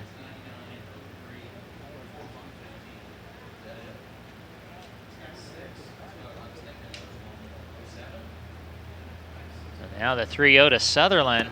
Fastball in there, strike 1. Following Sutherland will be Mikey Gangwish. 1 down, runner at third, 2-0 Hayes batting in the top of the 5th.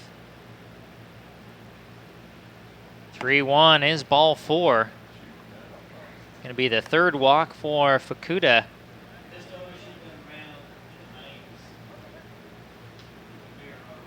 Going to bring up Mikey Gangwish. Now batting the catcher, Mikey Gangwish. Gangwish hit a solo homer in the 2nd. And he walked and scored again in the 4th.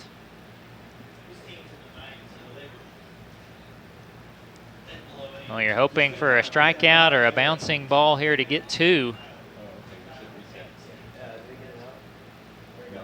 Gangwish, first pitch swinging, fouls it out of play, left side, strike 1. Following Gangwish will be Jared Belbin. Hayes working on increasing a 2-0 lead. They trailed just for an inning last night when it was 1-0 after 1. And they led the rest of the way last night. 14-4 was the final that came in 7 innings. Runner goes from first, got a good jump, and they'll throw down the third. And it got through Fleischer's legs, but only by a few feet. Count is 1-1 on Gangwish, and that takes the double play out of the equation. Hayes has been just running like crazy tonight.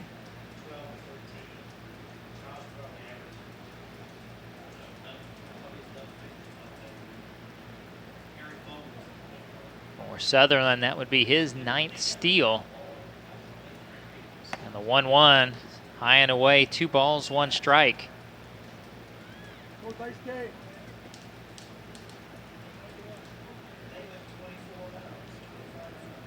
Fukuda, 4 strikeouts, 3 walks. He's given up the 2 runs on 7 hits.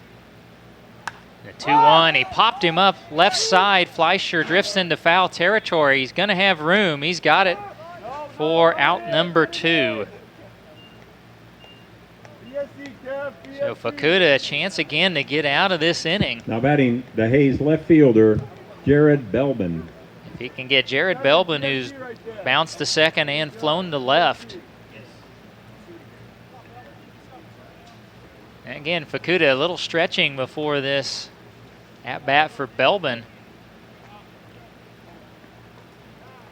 And now they're going to go talk to now and see how he's doing. Well, actually, there's the hook.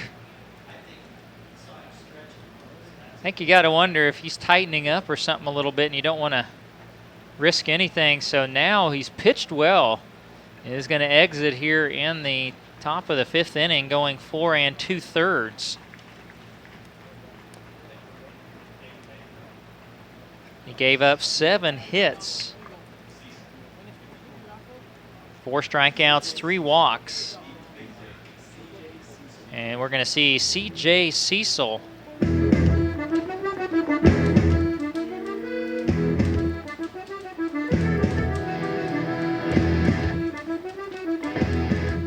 C.J. will pitch for the 5th time this season. Now pitching for the Pipeliners, C.J. Cecil. He's the lefty, the Ottawa Brave.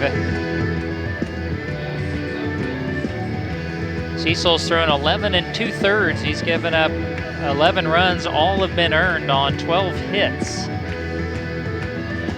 So his ERA 8.49. He's walked 9, struck out 8. He's hit 1 batter, and again, he's going to try to get Belbin and keep this just a 2-0 ball game. Cecil loves to go off-speed breaking pitch. He'll spot in a fastball. He is the only lefty for the Pipeliners.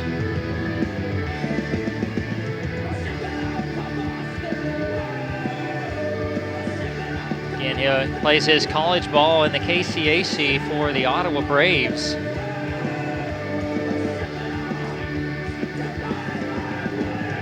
Again, home tomorrow night for the Pipeliners. Again, a 7 o'clock start. It'll be the Pipeliners and the Kansas Curve. Very important South Central game. As after tonight, it's all South Central contest. The Curve on Monday, at the Heat on Wednesday. Friday, the Park City Rangers. Saturday, the double with Valley Center. And at the Curve, Monday the 15th, and home to the Curve.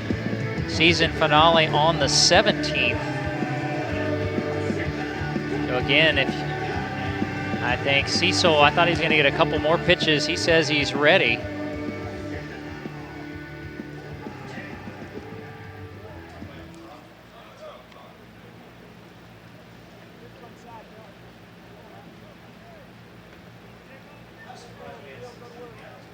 Oh, again, Belbin 0 for 2. He's grounded to second and flown to left. So the lefty-lefty matchup.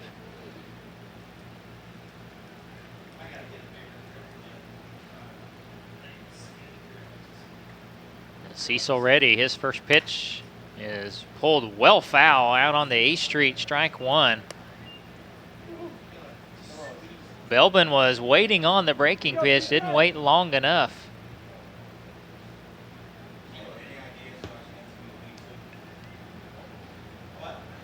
Again, right now, 2-0 Hayes. Second and third, 2 down, top of the 5th. Fastball hits him. That's going to load the bases.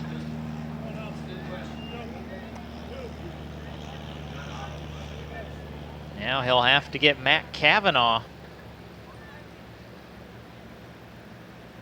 Shortstop, Matt Cavanaugh. Cavanaugh been on base twice. He singled and was caught stealing in the 2nd inning. And he reached on a fielder's choice in the 4th.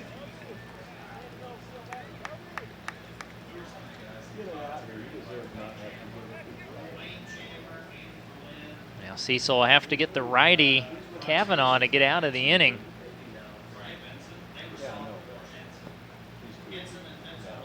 Ground ball, Fleischer, nice backhand. He's gonna have a long throw to first, and he got him.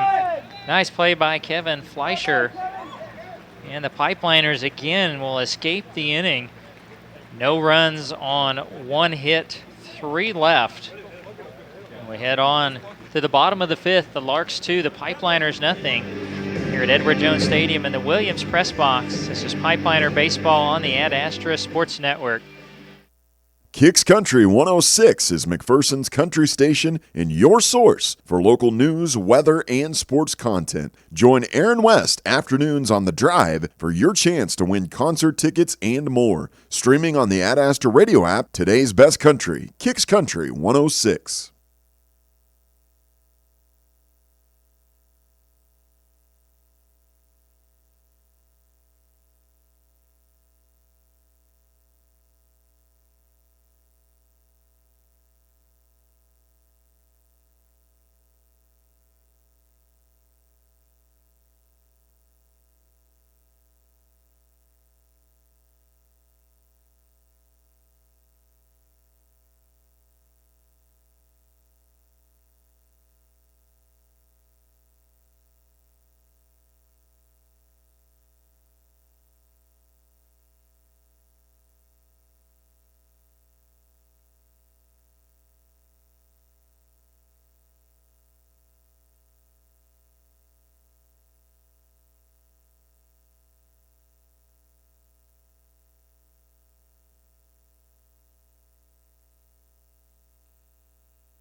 Bottom of the 5th inning, Tyson Cheatham will lead off for the Pipeliners. 2-0 Hayes. It'll be Cheatham, Zavaleta, and Yakovich. Brian Reuter starts his 5th inning of work.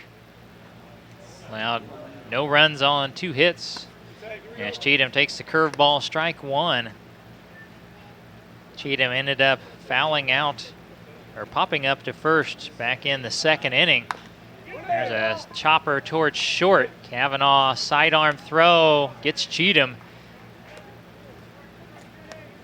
And there's one away for Gerardo Zavaleta. First baseman Gerardo Zavaleta. Zavaleta ended the 2nd inning. He went down swinging. Reuter has a pair of strikeouts, no walks.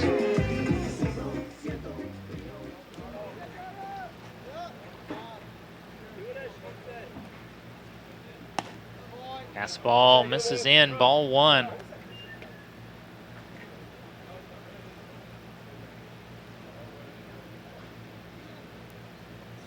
A curveball grounded to third. De Leon to first. There's 2 away. Left fielder Frank Yakovich. Bringing up the left fielder, Frank Yakovich. He also popped out to first. And came leading off the 3rd inning. So Reuter looking for his 4th 1-2-3 inning out of 5 innings pitched. There's a blooper. It may get into center field and does. Yakovich has a 2-out single. That'll bring up Tyler Carrasco. Now batting, the Pipeliners catcher, Tyler Carrasco. Carrasco got his first at-bat of the season back in the 3rd. He grounded out to short.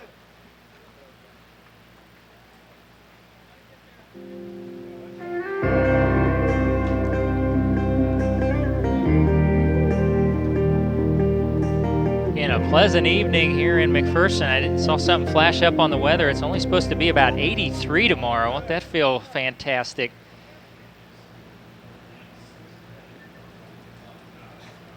Carrasco, first pitch swinging, kind of jammed him. Jam shot hit the power lines out on Avenue A. Strike 1. And pretty pleasant really tonight, just in the mid to upper 80s. East wind blowing in from right. Carrasco, chopper right back to the pitcher, Reuter. He underhands to first. And the Pipeliners are done in the 5th. No runs, 1 hit, 1 left. So we head on to the 6th inning here at Edward Jones Stadium and the Williams Press Box. 2-0 Hayes. Again, I'd like to thank our game sponsor tonight, the Sunflower Bank here in McPherson. They were on hand to throw out the first pitch.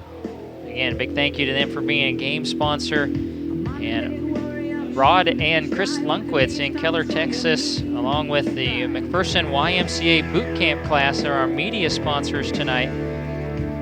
MAC YMCA Boot Camp class, creating better athletes, young and old. To find out more about the McPherson YMCA, call 620-241-0363. And also Downtown Detail for all your car detailing needs. Stop by Downtown Detail. They're located right beside the Midway Motors Wholesale at 2000 East Kansas. They can get your car or truck looking just like new. Again, that's Downtown Detailing, right beside Midway Motors Wholesale at 2000 East Kansas. So again, now Fukuda ended up allowing just 2 runs on 7 hits through 4 2/3. And CJ Cecil will start his first full inning of work. Jimmy DeLeon, Drake Angeron, and Wyatt Davis are coming up for the Hayes Larks. Again, the Pipeliners at home tomorrow night. They will take on the Kansas Curve. 7 o'clock start here on Ad Astra and on our YouTube stream. And we'll talk more about the rest of the season. Still needing your help to bring all that to you live. DeLeon is 2 for 2. He's got a pair of singles. He's driven in 1.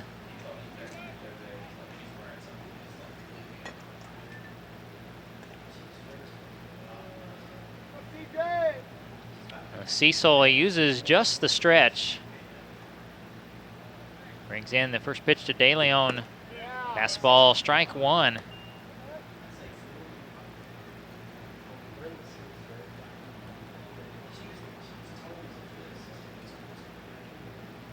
Cecil, the tall righty, stands about 6'3". And there's the curveball. Swing and a miss, strike 2. No balls, 2 strikes. Cecil, of the regular pitchers, probably has about the slowest curve on the staff.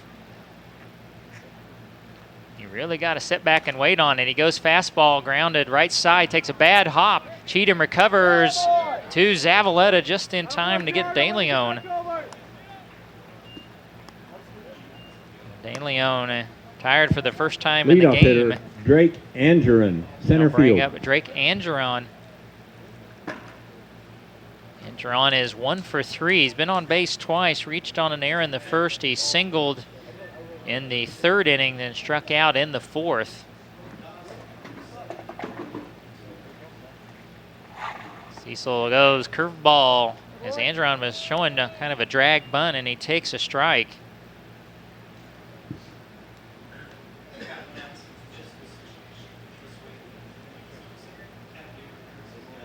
Again, the tailgating crowd has increased since the start of the game out in left field. It's the Cheatham tailgating group out there. Curveball, chopper foul, and it's 0-2.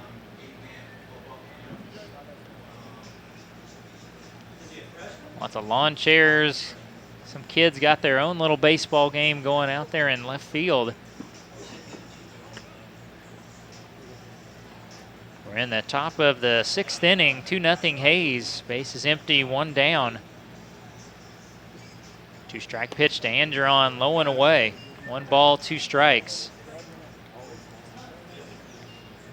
Hayes, much like Liberal, is one of those teams that just seems like year in, year out is always challenging for or going to the MBC. There's a check swing foul. Account stays 1-2. In my understanding of the KCBL tournament, the winners of the Jayhawk and the winner of the South Central will play one another. The winner of that game gets the automatic bid to the MBC. Now the 1-2 Line drive up the middle for Andron. He's got his second hit. Designated hitter, Wyatt Divis. And brings up the DH, Divis. He's flown the center twice and left once. And then the loser of that game would go in with the next top 4 teams by overall record into the tournament. And the tournament winner would also go on to the College World Series. It's going to be at X Stadium this year in Wichita. And Cecil, have a good snag by Zavaleta.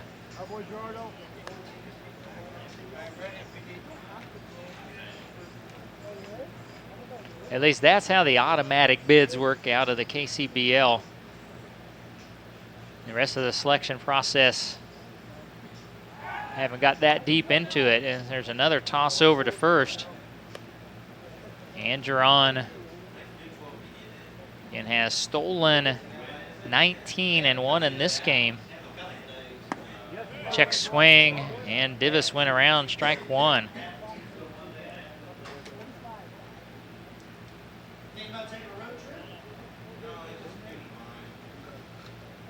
Andron out to a decent lead.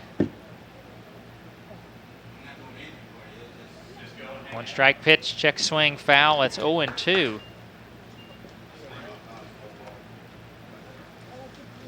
The NBC tournament, that's a good solid 2 weeks of baseball in Wichita.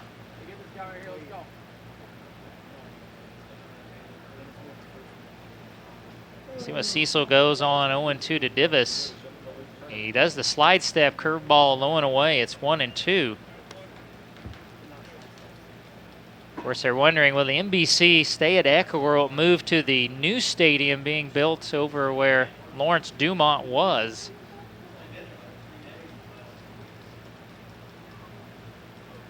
And Cecil with the 1-2. That hit him. That's the second batter hit by C.J. Cecil.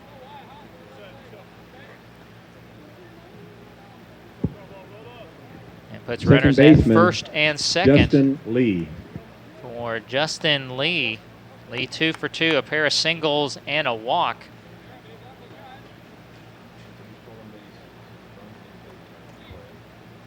Of course, a couple of the events are usually at the old Lawrence Dumont. Of course, the Region 6 tournament was also moved to X Stadium for this season. They're unsure where they will play next year. I think that's kind of where the NBC's at right now. They're not sure if they're going to have a home in the new stadium or X Stadium will become the new home for the NBC.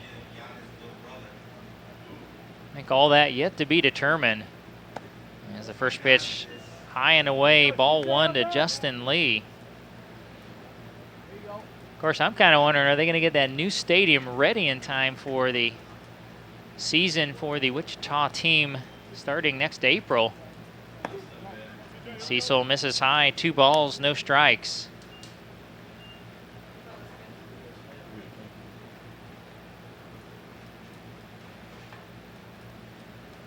Cecil a check of the runner. You know, the 2-0 pitch is outside, ball 3. 3-0 on Lee, first and second, 1 down, top of the 6th. Currently 2-0 Hayes. That fastball in there, 3-1.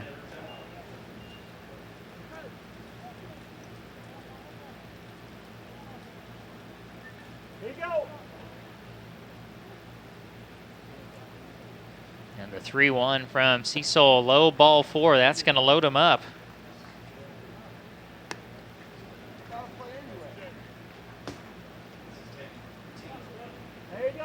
Now we'll bring up Alex Strachan, who is 0 for 3. Cleanup hitter, first baseman Alex Strachan. Of course, if you think back to, we talked about X Stadium, they're doing a little renovation on it as well. They were actually started that during the Region 6 tournament this year. And Strachan steps in and takes a little high, ball 1.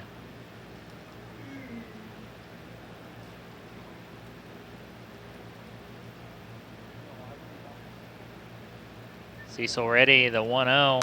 Fastball hit high in the air to center. And This will get a run home. Clyden settles under it. And he brings the throw into third. It's 3-0 Hayes. Gives Strachan the sac fly RBI and the second out of the inning. And that brings up George Sutherland. Right fielder George Sutherland. Sutherland with a pair of strikeouts and a walk.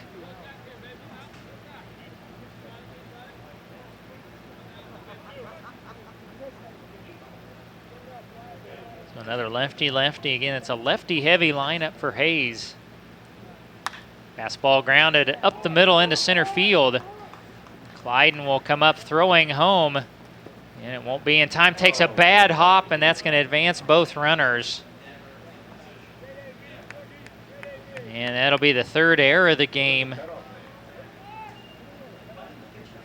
And you will give the RBI single to Sutherland to make it 4-0.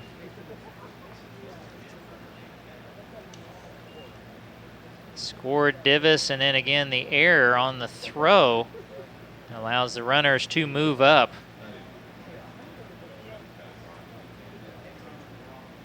And you're in dangerous territory here.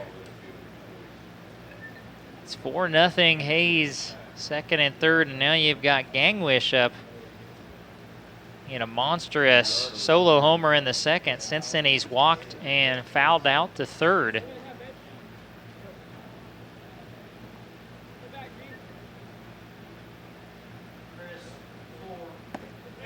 Curveball, strike one.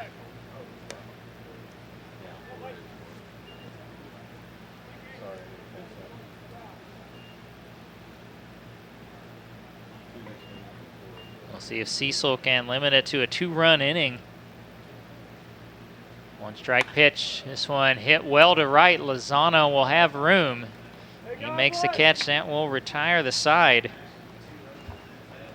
Couple of runs score in the inning.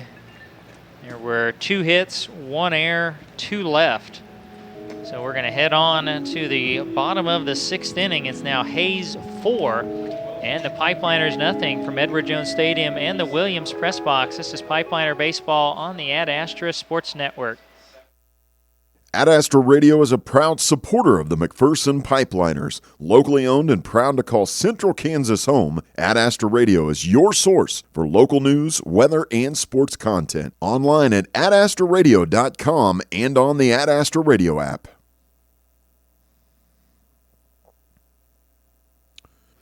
Kicks Country 106 is McPherson's country station and your source for local news, weather, and sports content. Join Aaron West afternoons on The Drive for your chance to win concert tickets and more. Streaming on the Ad Astra Radio app, today's best country, Kicks Country 106.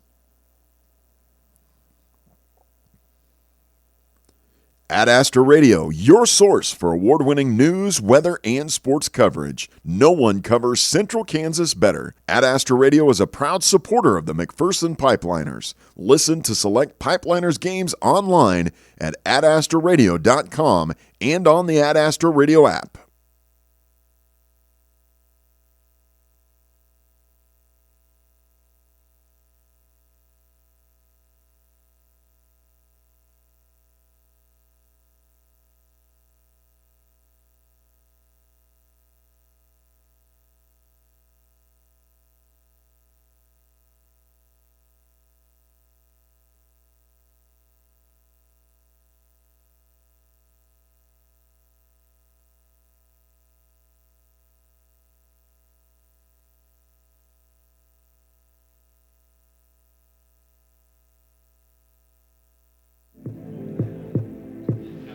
Josh Clyden going to lead off the bottom of the 6th for the Pipeliners. 4-0 Hayes.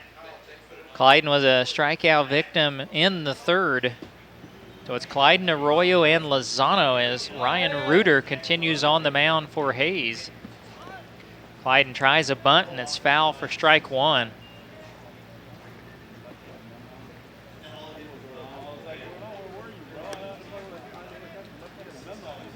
Again, Hayes has gotten there 4 runs on 9 hits. No runs, 3 hits, 2 errors. Actually, it'd be 3 errors now for the Pipeliners.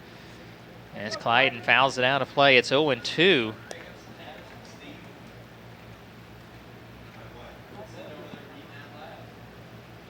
Reuter so far, he's been letting his fielders do the work. Just 2 strikeouts. He hasn't walked anybody.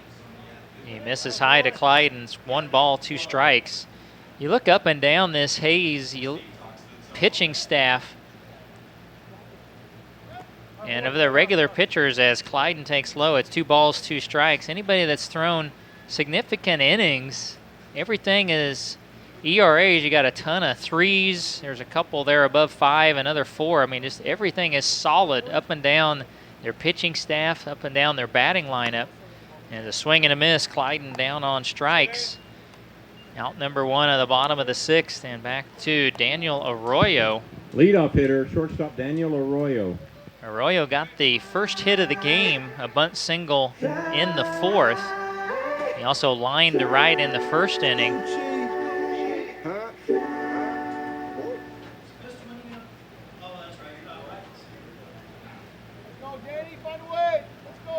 And now the first pitch on the way to Arroyo. Checks his swing.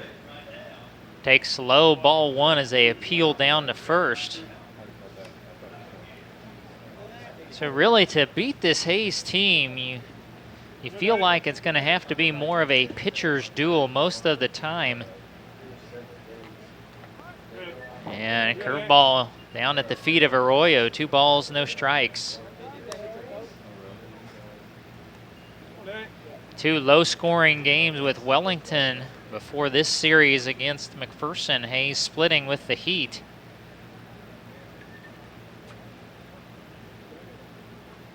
Fastball lined to short and tried to backhand at Kavanaugh. Really no chance. Is that?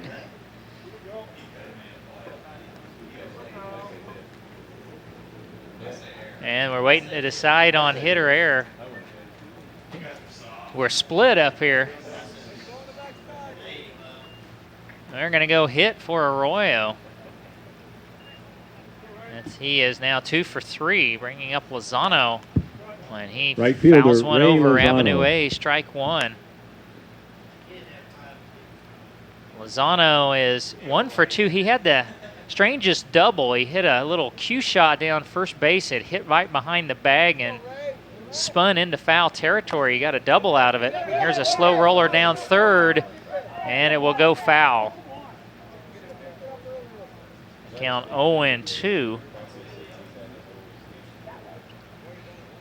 Both Reuter and De Leon were there, and that was their only chance because they would definitely not have thrown Lozano out.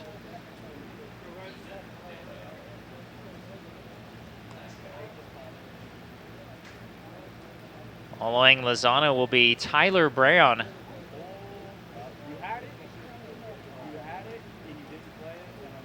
The 2-strike pitch. Fastball is outside. They'll throw back to first. Arroyo back in there. There's a pinpoint throw by Ganglish. Count on Lozano. 1 ball, 2 strikes.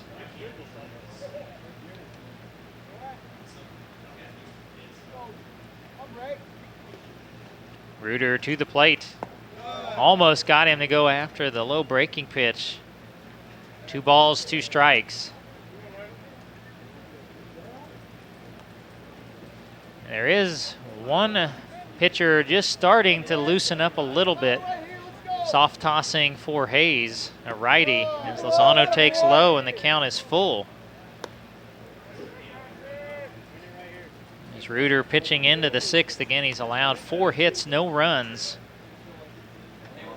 3 strikeouts, no walks. Let's go, right? Go, right? They see ball 4 right here. How about it? Come on. Payoff pitch Lozano, low ball 4 now. Reuter does have his first walk.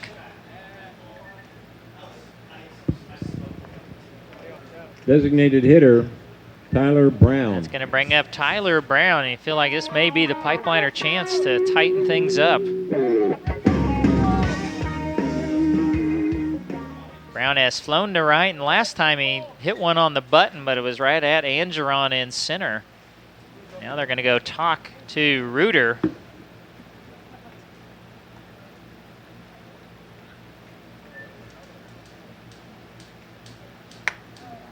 Get another home game tomorrow night before the off day Tuesday. The Kansas Curve in 7 o'clock tomorrow night. And at the Wellington Heat Wednesday before another 3-game homestand. Starting on Friday night with Park City and then the doubleheader Saturday against Valley Center.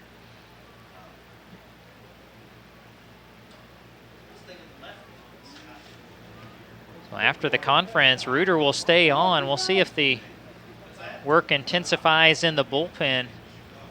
Actually, the pitcher hasn't even gone down to the bullpen as of yet. First pitch. And Brown got out in front of the curveball, hit it a mile, but foul. Strike one. So Reuter certainly wasn't going to give Brown the fastball. And Brown was guessing right, just got out in front of it.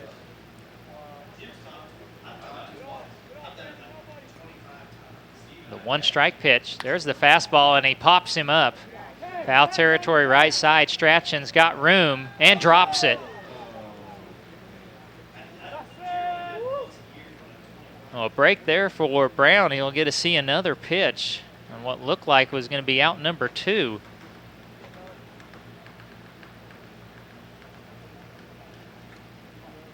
Would have been a tough catch, kind of over the shoulder, but Strachan very upset with himself he didn't make the play.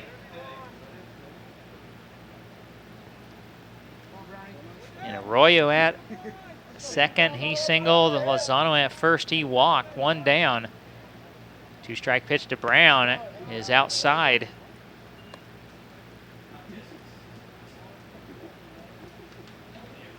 Brown has homered a couple of times, 8 doubles. Curveball could be 2. Ground ball to third. The second for 1, down the first, and will not be in time. So that'll be the fielder's choice. Lozano out at second, and down the third on the play went Arroyo. Cleanup hitter, third baseman Kevin Fleischer. The batter will be Kevin Fleischer. He got robbed of a hit his first time up by the second baseman Lee on a dive. And then he grounded out to Lee again in the 4th inning. Curveball is chopped foul, strike 1.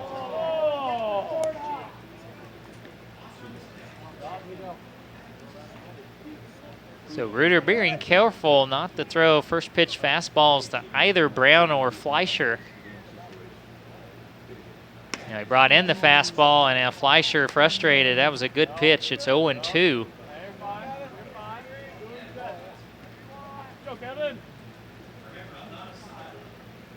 Bottom of the 6th, first and third, 2 down. Pipeliners trying to get on the board. They're down 4-0. 2-strike pitch to Fleischer. Fights it off.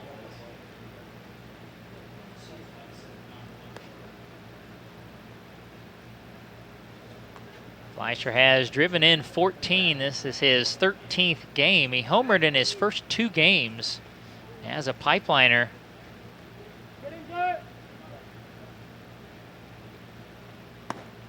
Fastball just inside.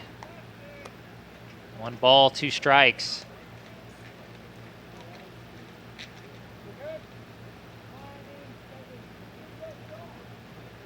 Now the 1-2, swing and a miss.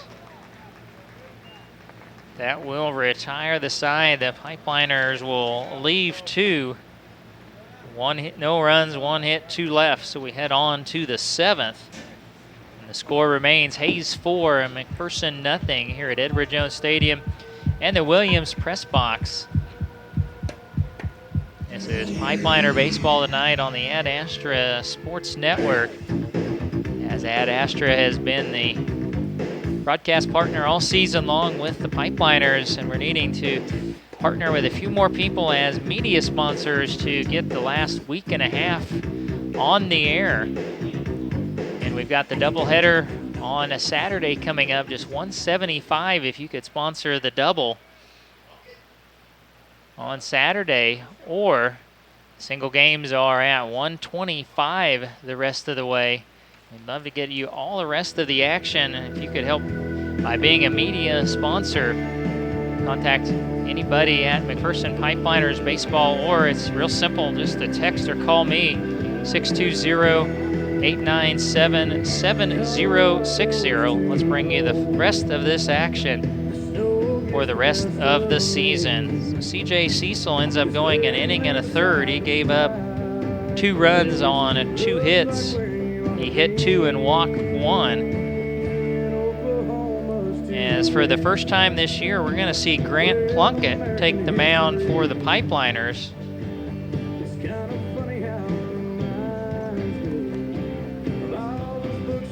As he starts his warm-up tosses, we certainly don't have any numbers. As last night we saw Trey Yukamoto pitch for the first time on the season. Now Plunkett will do the same. Again, the Pipeliners, really, they're just shy of pitchers. Harry Park, who made 3 starts for the Pipeliners, he's done for the summer, so they don't have him available the rest of the way. You know, they had has gone into right field.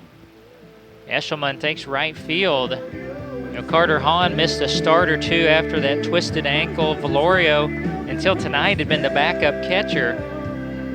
So you've really been juggling around the pitching staff. So you've been using an occasional position player. So we'll see what Plunkett can do here in the 7th inning. That's right where they used Yukamoto last night. As Plunkett will be facing the bottom third of the lineup. Left fielder Jared Bilbin. Jared Bilbin, Matt Cavanaugh, Jimmy DeLeon.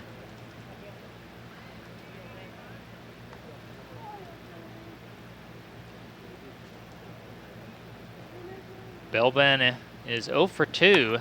First pitch swinging, pulls it way out of play, strike 1. Bilbin has grounded to second, flown to left. He was hit by a pitch that came in the 5th.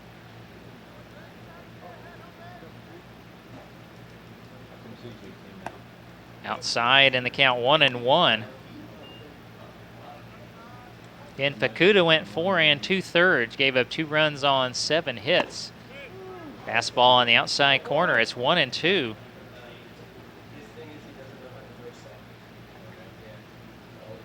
Plunkett's 1-2.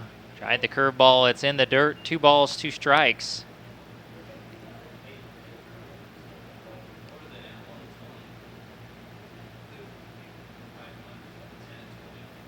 And Plunkett steps off momentarily. Now the 2-2 pitch. Fastball is high, 3 balls, 2 strikes.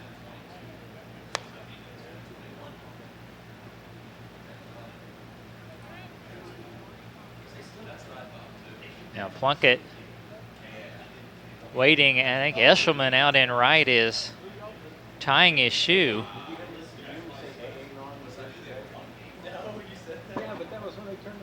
And now Plunkett ready. The payoff pitch to Belbin. Fastball fouled back.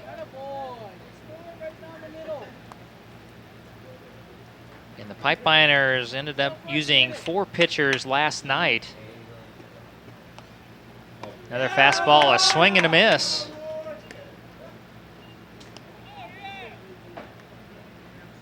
So Plunkett has a strikeout in the first out of the top of the 7th.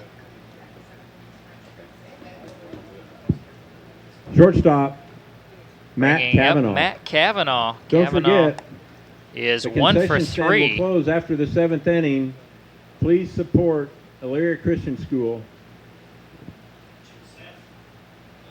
Cavanaugh's 1 hit was a single in the 2nd inning. He also reached on a fielder's choice in the 4th. Plunkett way high and outside, ball 1.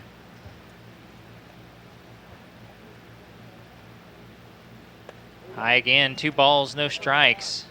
Again, they were mentioning the concession stand. Elyria Christian is doing a fantastic job this year here at Edward Jones Stadium with the concession stand. If you haven't had a chance to try it, make sure you do if you get out to a Pipeliner game. Cavanaugh fouls out of play the 2-0, 2 balls, 1 strike.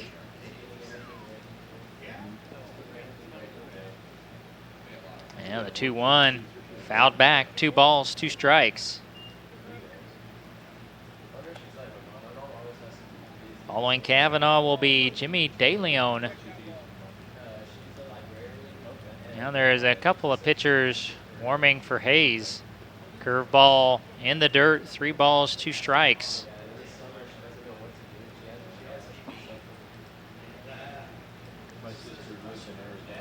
Now Plunkett with the payoff. High fastball, swing and a miss, and Plunkett's got back-to-back strikeouts to start the 7th, and they'll bring up Jimmy DeLeon. DeLeon 2 for 3. He's got a pair of singles. He's driven in 1. He's also grounded out Third the baseman, second. Jimmy DeLeon.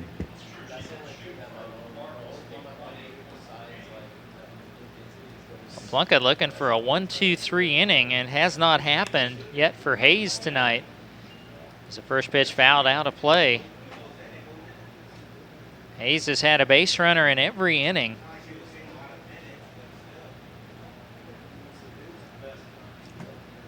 One strike pitch bounced out in front of the plate, 1-1.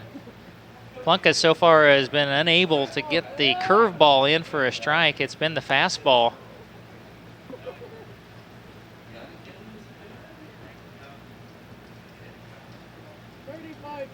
Again, his first appearance on the mound.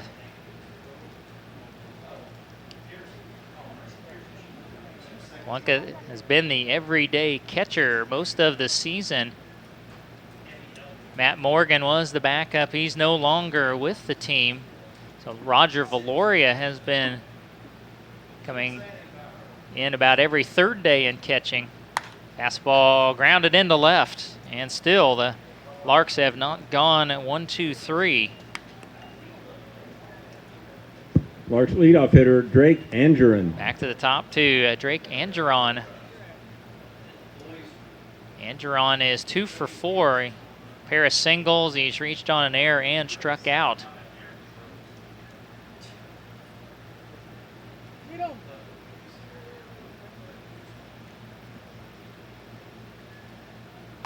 Fastball is fouled back by Angeron for strike 1.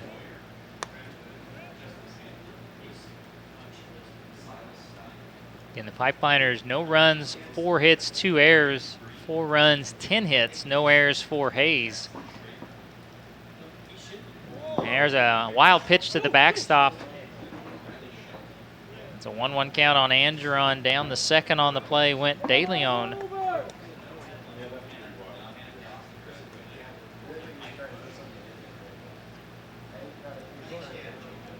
If Angeron reaches safely, it'd then be Wyatt Divis. Fastball outside, 2 balls, 1 strike.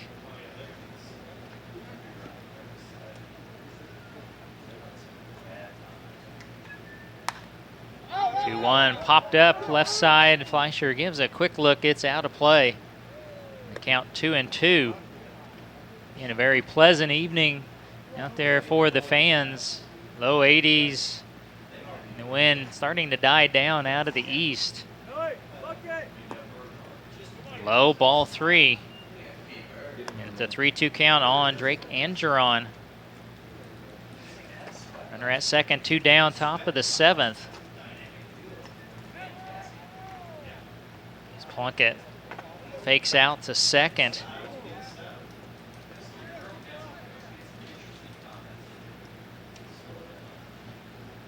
Comes the payoff to Angeron, high ball 4.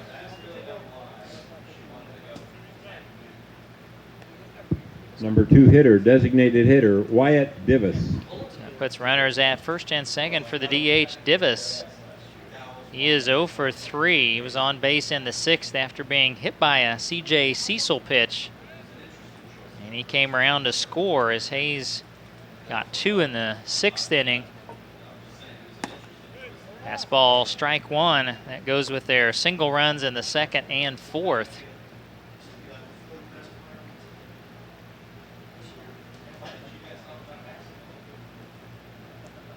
Plunkett's 1 strike pitch. Good pitch, apparently a little bit high. 1 ball, 1 strike.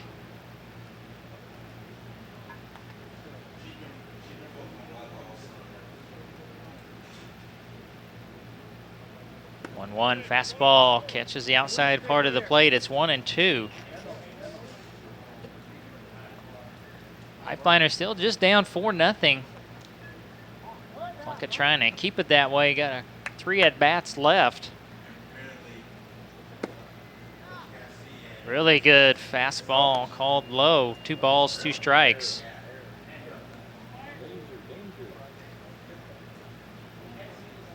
Now the 2 pitchers have moved out to the bullpen, a little more full throwing for Hayes. Fastball, I'm not sure. It called ball 3 where that one missed. Now the runners will be moving. Here's the payoff to Divis. And he pops him up left side. Will there be a play for Yakovich? And he dropped it. Was it foul or fair? It was in foul territory.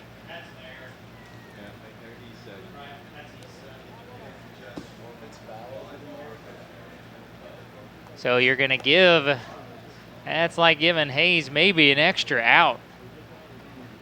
You're just fortunate that it was in foul territory, so nobody scores.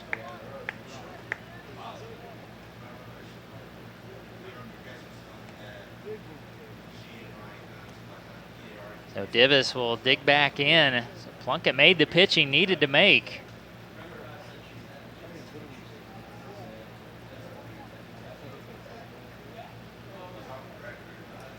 See if he'll go right back to the fastball.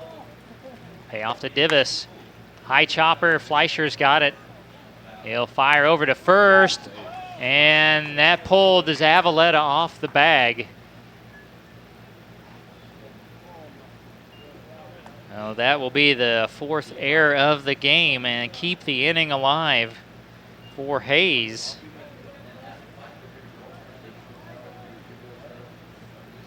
And bring up Justin Lee.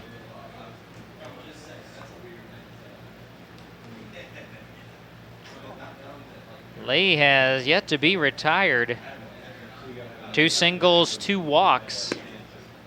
Fastball, strike 1.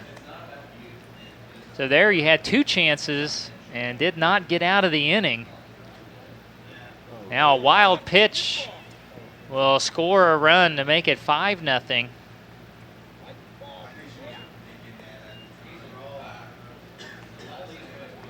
And the count 1-1. Plunkett again, the curveball, he just hasn't been able to get it over the zone. That one bouncing out in front of the plate, went clear over the head of Carrasco.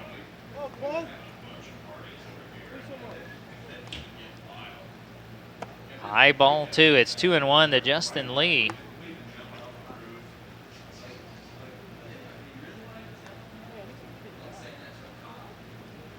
And now another wild pitch. That one was probably a good 5 to 10 feet over the head of Carrasco, making it 6-0. Scored Angeron and moved Divis to third.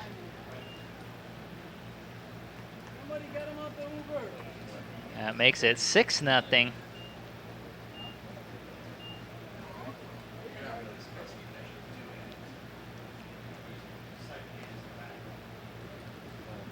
I believe that makes the count 3-1 on Lee with Strachan on deck.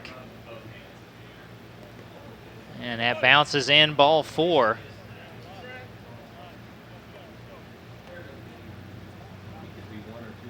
And that might be it for Plunkett. Now batting the first baseman, Alex Strachan. So I think they will go back to the bullpen. Looks like it's going to be Jordan Bolt Jackson coming out of the bullpen.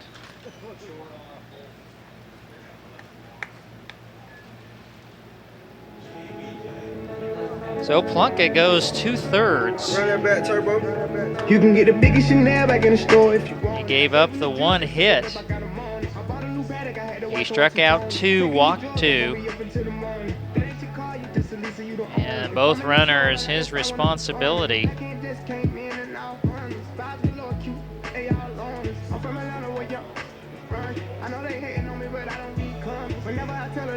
So Jordan Bolt Jackson comes in. He will make his 6th appearance. Jordan Bolt. You know, Jordan, he was a starting pitcher at the Kansas Curve. He left in the 5th inning with a no-hitter. I'll look back on that game. He probably had his best stuff of the season that night. He went 4 1/3, gave up 2 runs on no hits. He struck out 5, but he walked 7, and that's kind of been Jordan's struggle this year, is consistently finding the strike zone. He's pitched 11 innings, 14 earned runs have scored, 16 overall on just 8 hits. Jordan has walked 30. He's struck out 19, and he's hit 1. Again, but he featured a curve and a slider we hadn't seen a lot of in that game at the Curve, and was very effective in the first 3 innings. Started to struggle a little bit in the 4th and then 5th innings. And he'll come in here and try to get the final out of the inning against Strachan, who is 0 for 3. He's got a sac fly RBI. But again, that's what the Pipeliners have been fighting here the last couple weeks. Just tired arms and just really not having enough pitchers. And you're trying to keep players fresh, not overuse arms, and it has been a real challenge.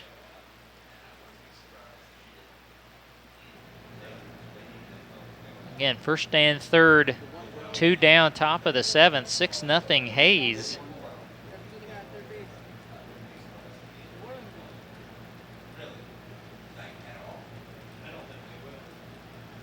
And Jordan Bolt's first pitch is a wild pitch. Now it's 7-0.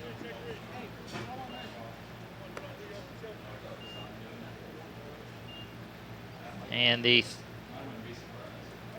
so far the 3 runs would be charged to Plunkett. It's 1-0 on Strachan. Now Lee's at second. Divas scored on the wild pitch.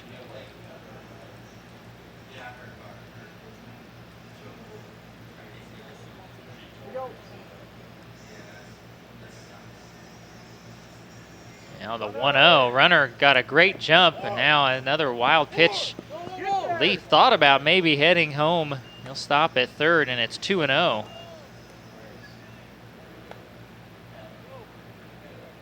This is where the game got away last night, was in the 7th. Hayes was already leading at that time 8-4. They got 6 runs in the 7th last night. And so far 3 in this 7th inning tonight. 2-0, misses low, ball 3.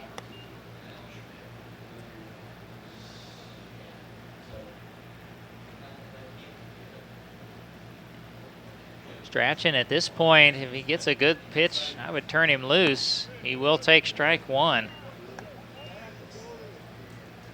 Strachan reaches and be George Sutherland.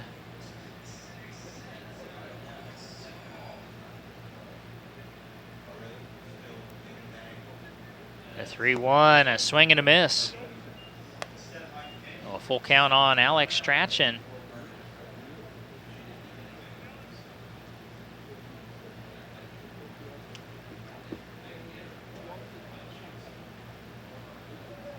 Runner at 3rd is Justin Lee. And then Bolt Jackson steps off.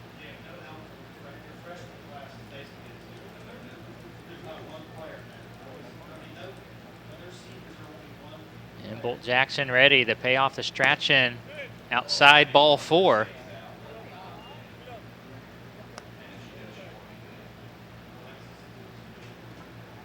That'll bring up the right fielder, Georgia Sutherland. Sutherland 1 for 3 with an RBI single and a walk.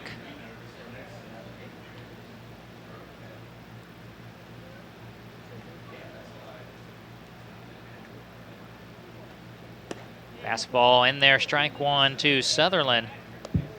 George Sutherland, right field. And 3 runs in the inning. Hayes looking for more. There are 2 down. Sutherland, the 8th batter of the inning. Fastball is outside to Sutherland. 1 ball, 1 strike. And Carrasco will go out and visit with Bolt Jackson.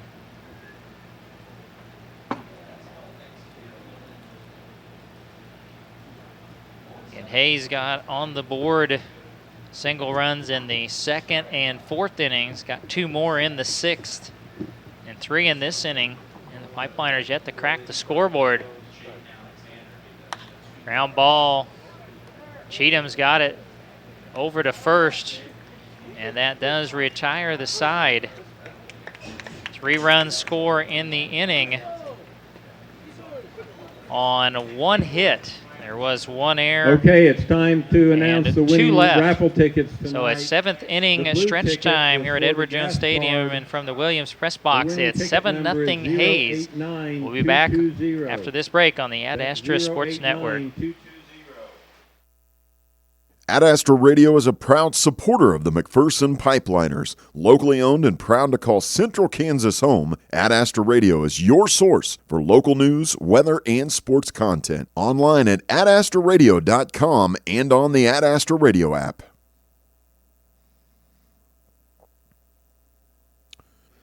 Kicks Country 106 is McPherson's country station and your source for local news, weather, and sports content. Join Aaron West afternoons on The Drive for your chance to win concert tickets and more. Streaming on the Ad Astra Radio app, today's best country, Kicks Country 106.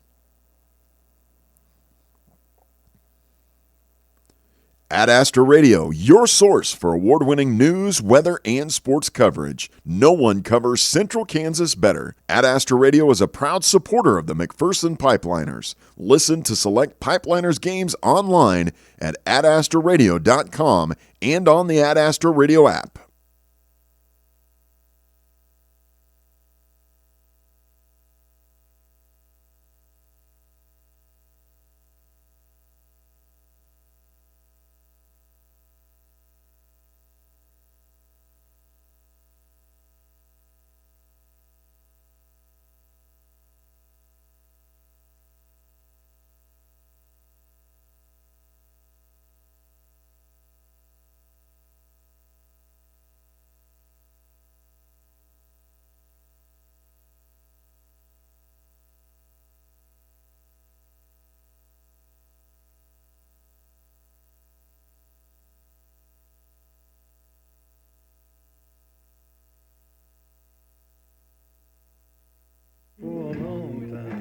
Tyson Cheatham to lead off the bottom of the 7th as the Pipeliners now trail the Hayes Larks 7-0. Cheatham has popped to first and grounded to short. As he takes outside ball 1.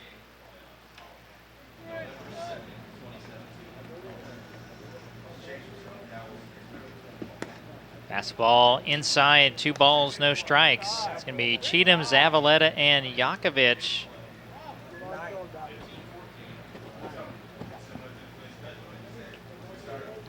Cheatham got his first start in the field tonight at second. He DH'd the first couple games. Now a ground ball to third. De Leon, nice backhand and throw to first.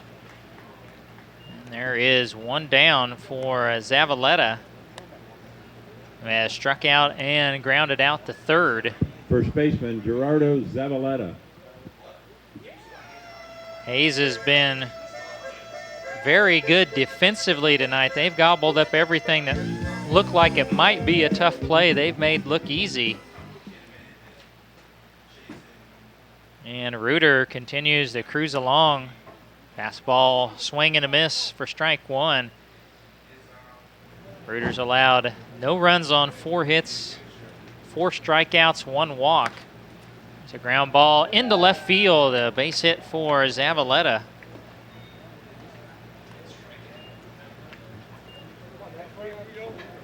And that'll bring to the plate Frank Yakovich.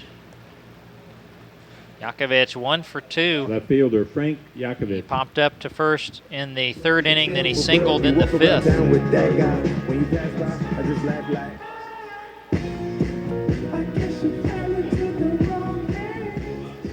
Hayes has got a pitcher or two probably about ready if need be. And Yakovich, first pitch swinging, pops it into right. Sutherland drifts in, makes the catch for out number 2. And that'll bring to the plate the catcher, Tyler Carrasco. Tyler Carrasco. Carrasco has grounded to third and bounced back to the pitcher, Reuter.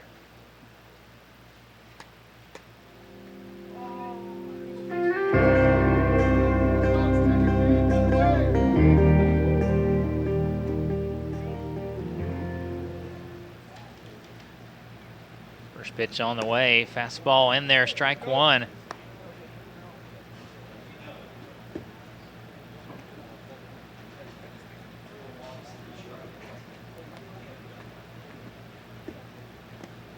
Nice backhand on a pitch down in the dirt by Gangwish. And the count on Carrasco, 1 ball, 1 strike.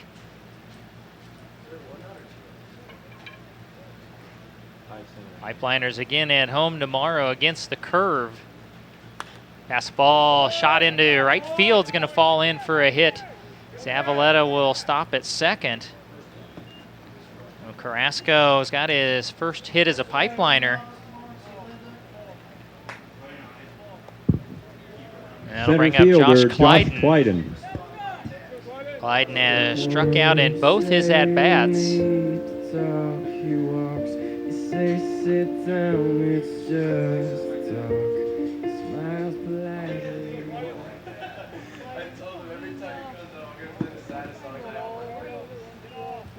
And Reuter's first pitch hit right at the center fielder, Angeron, for out number 3. No runs, 2 hits, 2 left. We head on to the 8th, and it remains Hayes leading the McPherson Pipeliners 7-0 as we're here at Edward Jones Stadium and the Williams Press Box live tonight. Here with our broadcast partner, the Ad Astra Sports Network. Big thank you to the game sponsor tonight, Sunflower Bank, right here in McPherson, for being our game sponsor this evening, and our media sponsors are Rod and Chris Lunkwitz down in Keller, Texas, along with the McPherson YMCA boot camp class, creating better athletes young and old. If you want to know more about the McPherson YMCA, call 620-241-0363. And again, with rain in the forecast tomorrow, if you want to find out what the Pipeliner forecast will be, go to McPhersonPipelinersBaseball.com, go to the schedule page, and click on the Weather Watchers app. And it will have Pipeliner weather forecasts for the home and away games, as well as all other areas. And that's the Weather Watchers app on the schedule page at McPhersonPipelinersBaseball.com. As they wait, Carrasco made the final out, or he was on base, so he's getting the gear back on. Also like to thank Dr. Mike McGurvin. He's the team chiropractor this summer, keeping all the Pipeliner players loose and healthy and available to play every day as they're needed. And again, that's Dr. Mike McGurvin. Big thank you to him being the team chiropractor. And also Downtown Detail. For all your car detailing needs, you can visit Downtown Detail. They're located right beside Midway Motors Wholesale at 2000 East Kansas here in McPherson. Leading off the 8th inning, Mikey Gangwish, catcher. Mikey Gangwish, Jared Belbin, Matt Cavanaugh due up in the top of the 8th for Hayes. Gangwish has a solo homer and a walk. He's 1 for 3. He scored twice. When we had about a 10-15 mile an hour east wind earlier in the game, the flags on the pole out in right field are dead calm. Beautiful evening here in McPherson under the lights. And Bolt Jackson's first pitch, I thought it one-hopped and hit him. Apparently it got him right on the foot because he's heading to first. So apparently it did not hit the ground before the foot.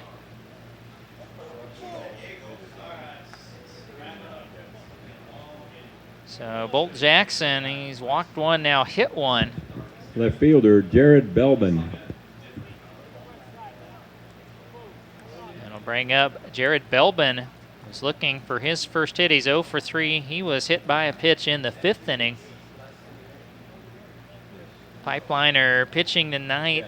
Cecil hit 2, and Bolt Jackson has hit 1. And the first pitch is low to Belbin, ball 1.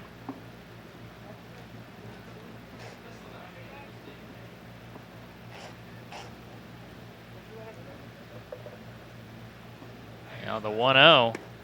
Fastball, inner part of the plate. It's 1 ball, 1 strike.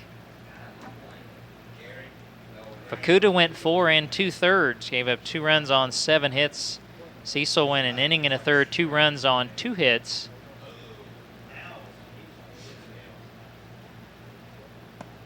And the breaking pitch is up, 2 balls and 1 strike. Plunkett went 2/3, gave up 3 runs on 1 hit. So far, Reuter has thrown all 7 innings for Hayes. No runs on 6 hits. 2-1 fastball, fouled back and out of play by Belbin.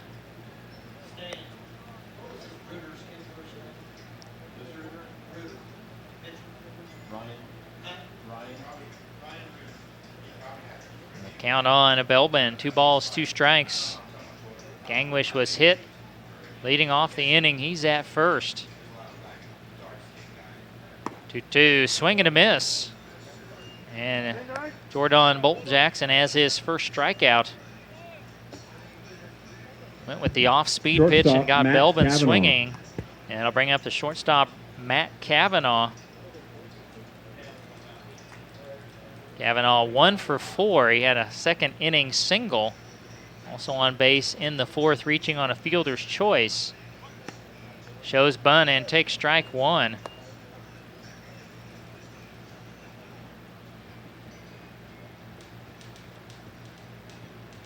Pipeliners have stranded 6 runners through the 7 innings.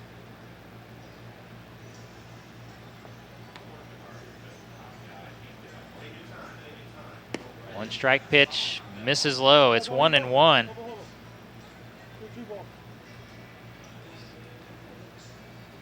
"13 runners stranded through 7 at-bats for Hayes, so 7-0 certainly could be more.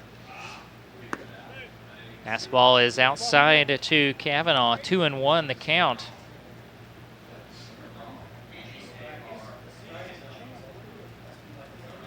Fukuda worked out of some jams early in the game, just allowed 2 runs, really pitched pretty well. That one low, Carrasco lost it, he throws late to second, the tag down, and safe is Gangwish.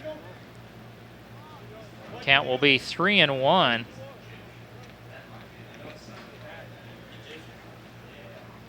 And also really thought Fukuda maybe even pitched better than his numbers will show. We've talked a couple of times. This is one of the tightest strike zones we've seen this season. Bolt Jackson's 3-1 is low, ball 4.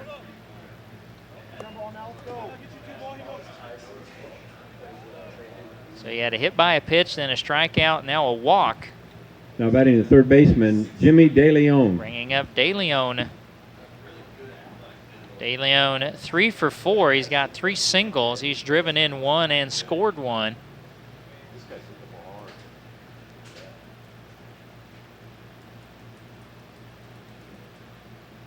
Fastball in the dirt, ball 1. Following DeLeon will be the top of the lineup and Drake Angeron. Hayes leading 7-0, top of the 8th. First and second, 1 down. High ball 2, it's 2-0.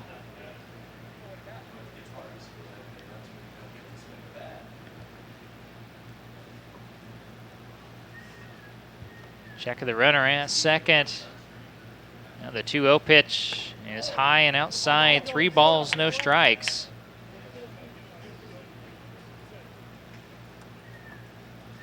Ken Hayes continues action in their bullpen. Unless Reuter has a pitch count, I don't know why he would come out. Pitching very well. A 3-0 in there, strike one to DeLeon. So far, Bolt Jackson has struck out one, walked two, hit one. 3-1, high and away, ball four.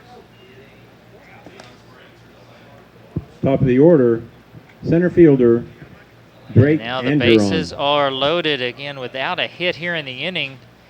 And Angeron will bat. He has 2 singles, a walk, and has also reached on an error and struck out. So he is 2 for 4. He scored runs in the 6th and 7th innings.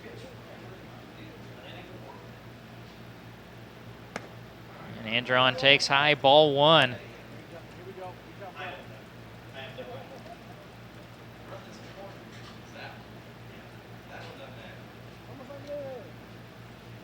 Bolt Jackson's 1-0. It's in there for a strike. 1 ball, 1 strike. Calling Angeron will be Wyatt Divis.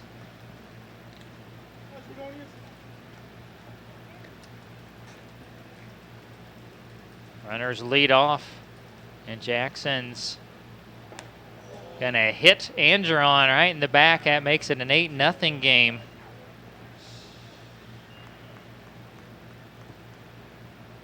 That scores Gangwish from third.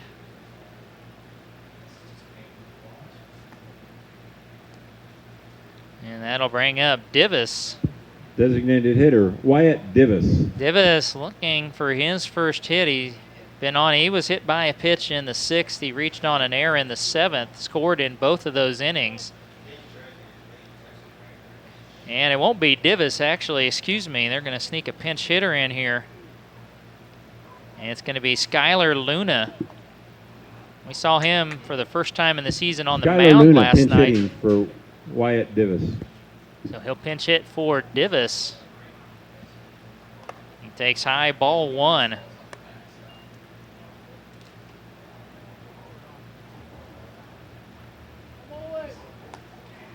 Luna is a 250 hitter. He's 7 of 28 at the plate.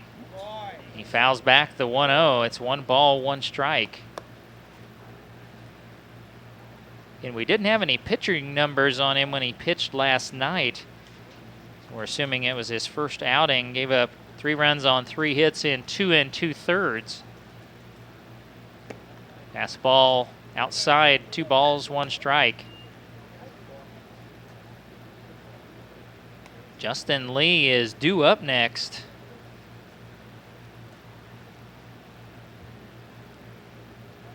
The 2-1, swing and a miss. 2 balls, 2 strikes.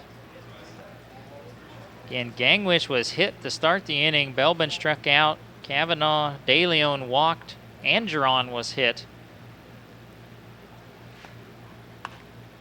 And Luna fouls off the 2-2.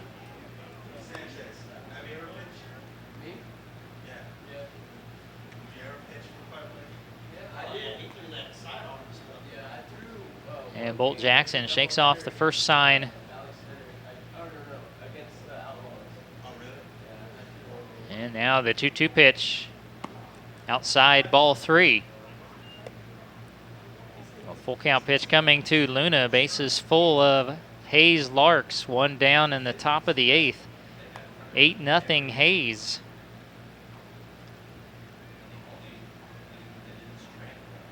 Here's the payoff. And it's fouled off. Luna just got a piece of it.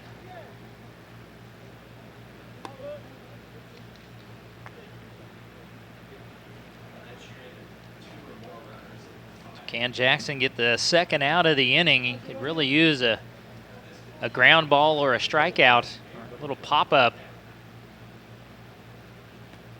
And the payoff, foul back and out of play by Luna. Luna does have 1 extra base hit. He's got a double, and he's driven in a pair of runners on the season.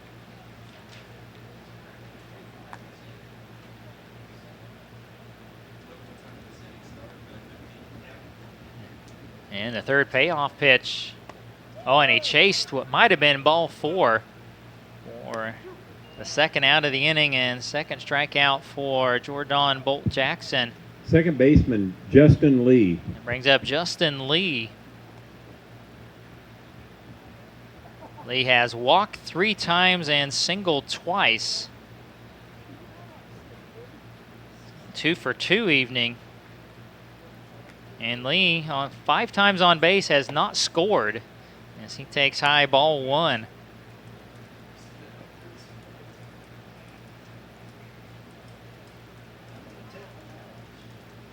And Bolt Jackson steps off as Lee was granted time at the plate.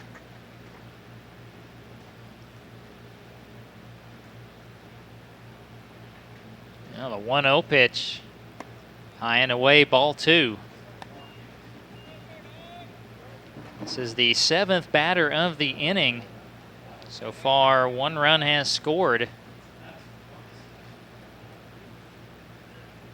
The 2-0 popped up. Foul territory, and Carrasco, it's off his glove. And now Lee will get another crack at it. He had a chance to get out of the inning right there. It'll be a 2-1 count on Lee.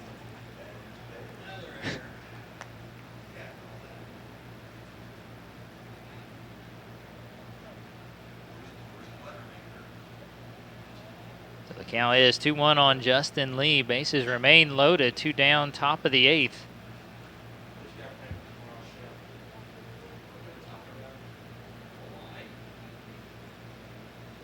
Bolt Jackson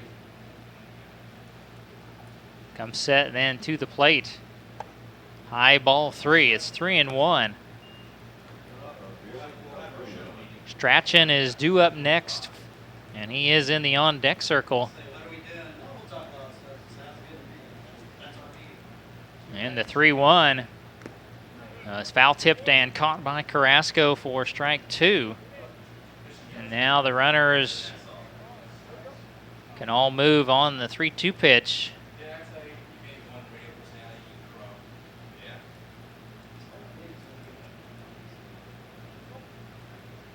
And the pitch on the way to Lee, fouled off.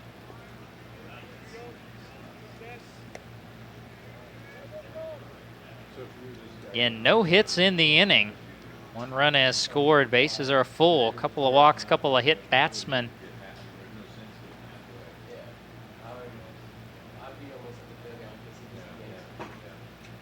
Again, the payoff pitch is low, ball 4. That makes it 9-0. Scoring Kavanaugh from third.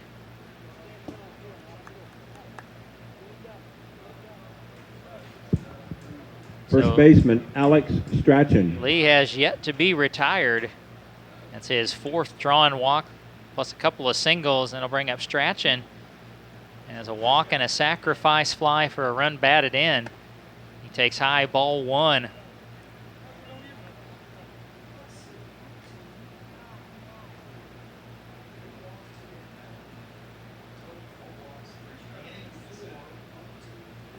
And the 1-0, swing and a miss. 1 ball, 1 strike. Good fastball down around the knees.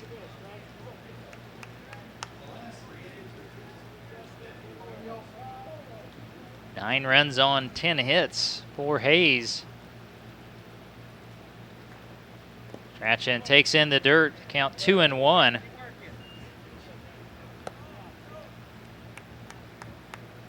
It's been a long inning for Bolt Jackson, and it's surprising we've not seen a hit in the inning. This is the 8th batter.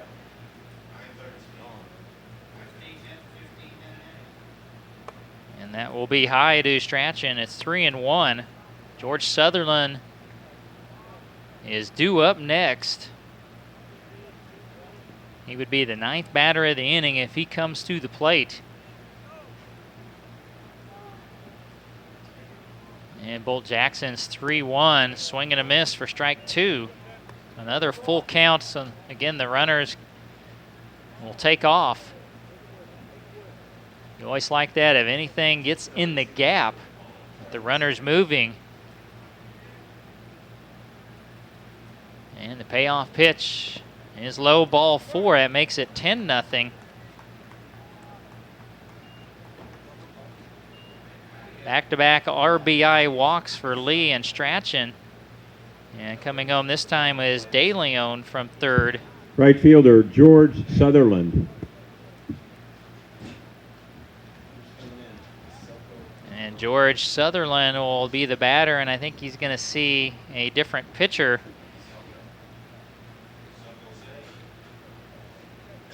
So Bolt Jackson ends up going 1 inning.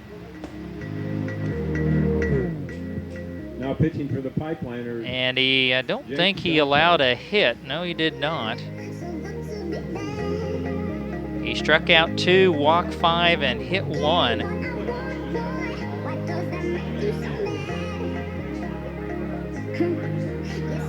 And not exactly the situation you draw up to bring in your closer. Jake Selko will be the pitcher.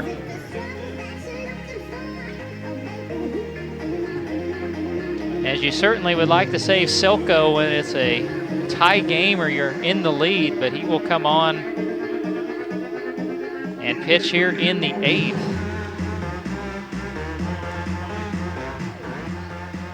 Selko is going to make his 6th appearance. He's got a couple of saves.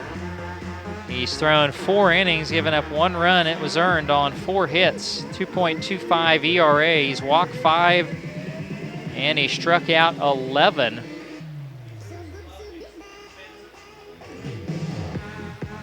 And he'll face George Sutherland when we continue. And tomorrow night, 7 o'clock start here at home against the Kansas Curve. Again, rest of the week, we're still in search of some new media sponsors to get all of our action on the air. Again, it's $125 per game. You choose to sponsor more than 2 games. After that, the price would go down to $100 a game, or $175 for the doubleheader coming up on Saturday. Call or text 620-897-7060 if you can help us out the rest of the way. Now Selko ready, Sutherland, and he has walked and singled. And he takes up and in, ball 1 from Selko.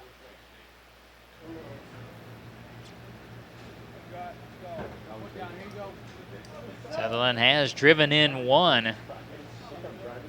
Fastball in there, 1 ball, 1 strike.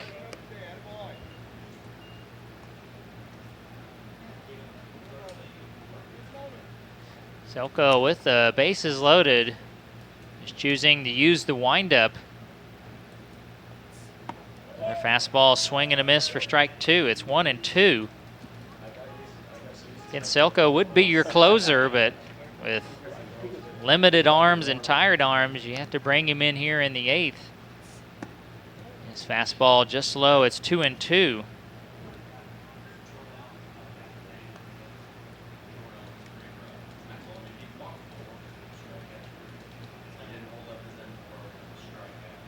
And now the 2-2 pitch, fouled back by Sutherland.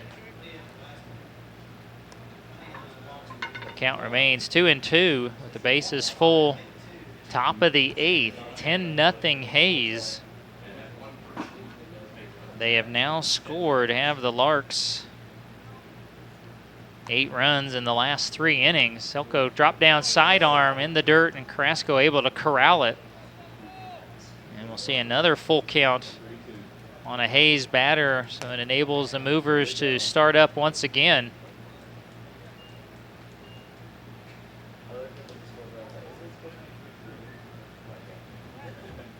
So the Larks tonight in search of win number 23. That's high, ball 4 to Sutherland. That makes it 11-0. So coming home last time was Angeron from third. Now batting the catcher, And Mikey back to where Gangwish. the inning started to Gangwish, excuse me. He was hit and scored.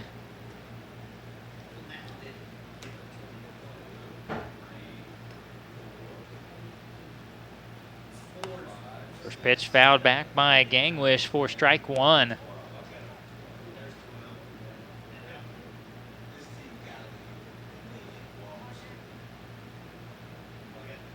Again, Gangwish has one hit. That was a solo homer. He's also walked and, of course, been hit by a pitch. He takes high. It's 1-1. That solo homer came back in the second inning and was into about a 10-plus mile-an-hour wind, and it left easily over the right field wall. He takes the 1-1 low. Carrasco again keeps it close enough to hold the runner Lee at third.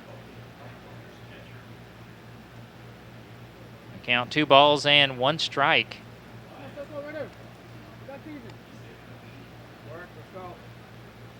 Carrasco has been working hard behind the plate.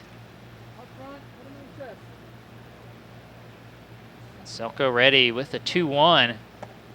It misses high. 3 balls, 1 strike.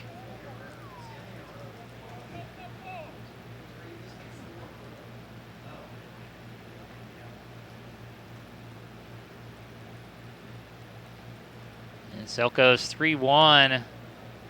And a swing and a miss, and I think that was ball 4 if Gangwish let it go by. So this will be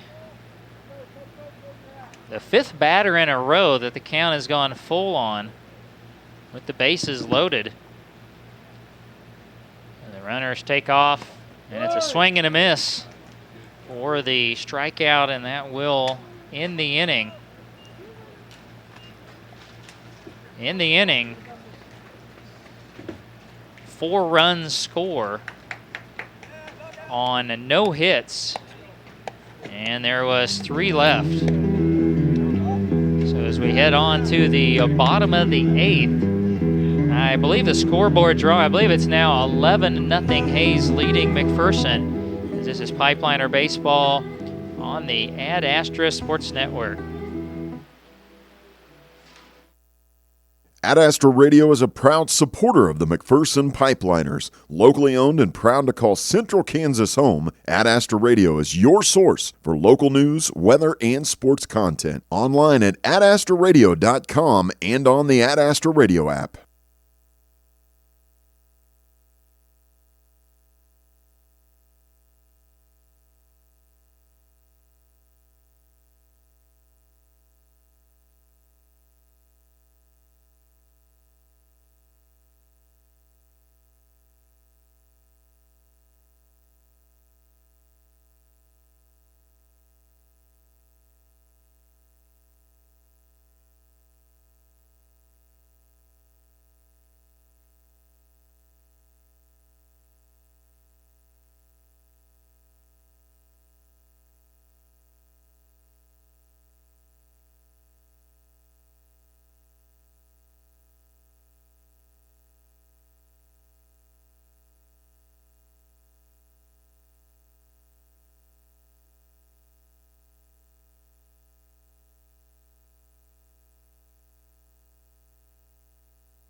Tommy Garcia now will take over on the mound for Hayes. It's top of the lineup for the Pipeliners, Arroyo, Lozano, and Brown. The side armor misses low to Arroyo, ball 1. Arroyo 2 for 3, he's lined to right, got a bunt single and a scratch single. And we'll look at Garcia's numbers here in a moment. Fastball inside, ball 2. It's 2-0. The Pipeliner is going to have to score 2 runs to keep the game going into the 9th. As Garcia, this is his 10th appearance of the season. He's 2-0 with a save. And he gets the inside corner call. It's 2-1.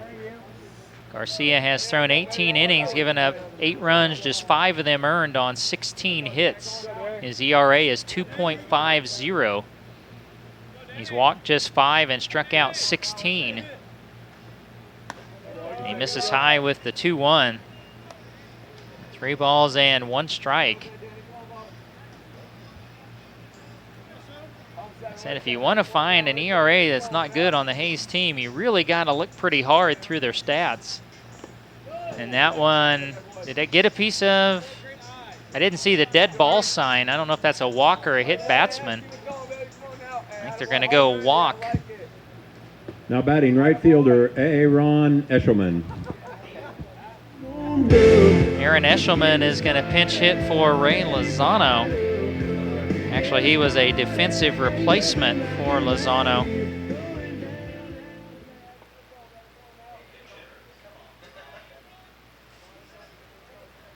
So Eshelman will step in after the leadoff walk from Arroyo. Swing and a miss, strike 1.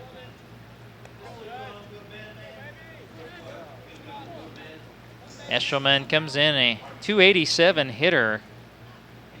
He's driven in 14, couple of homers, couple of doubles. 1 strike pitch from Garcia. A little bit low, 1-1 the count.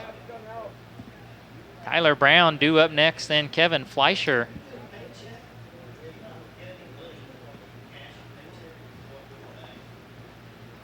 Now the 1-1 pitch. And that time, almost the same location, and it's called strike 2 on a look like maybe a slider. And the count 1-2 on Eshelman.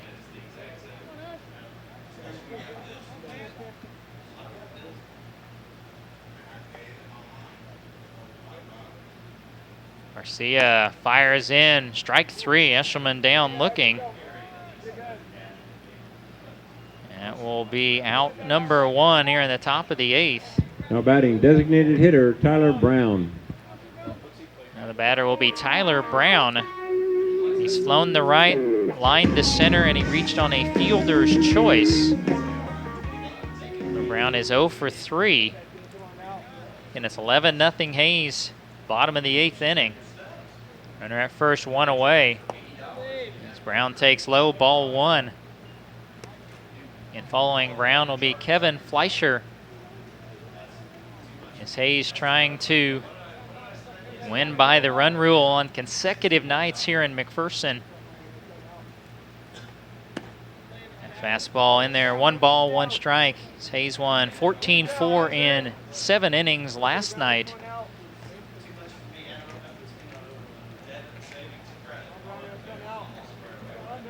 And Garcia in relief of Reuter. He went 7 shutout innings, gave up 6 hits.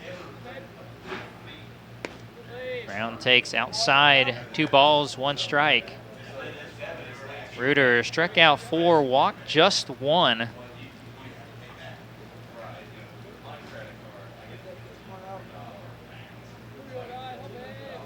Garcia's 2-1. There was a half swing, strike 2. 2 balls, 2 strikes.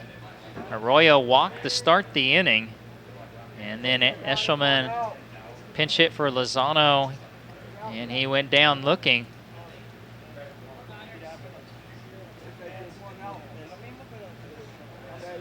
And the 2-2 pitch, high and away. Ball gets away from the catcher, so Arroyo will trot down the second.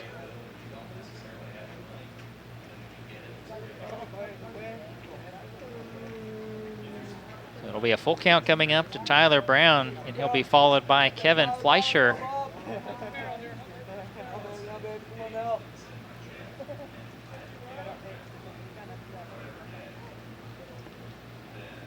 And the Pipeliners trying to extend the game to the 9th. Need at least a couple of runs.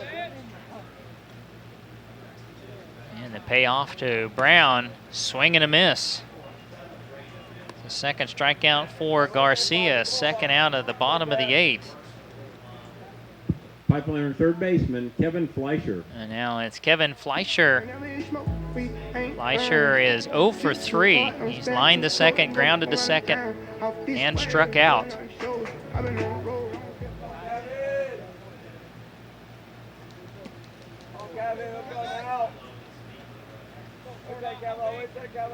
Garcia to the plate, and he misses low, ball 1.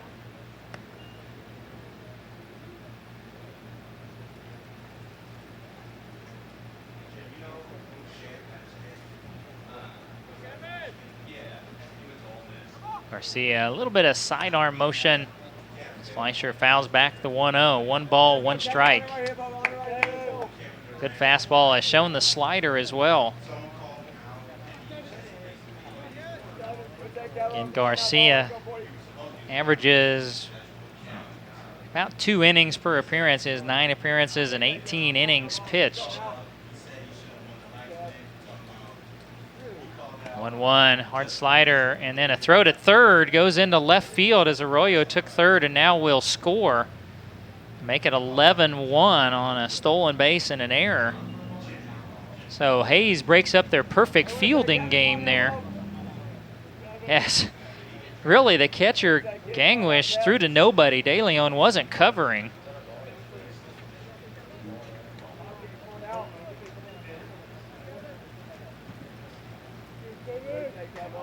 Now it's a 2-1 count on Fleischer. Fastball on the inside part of the plate makes it 2-2.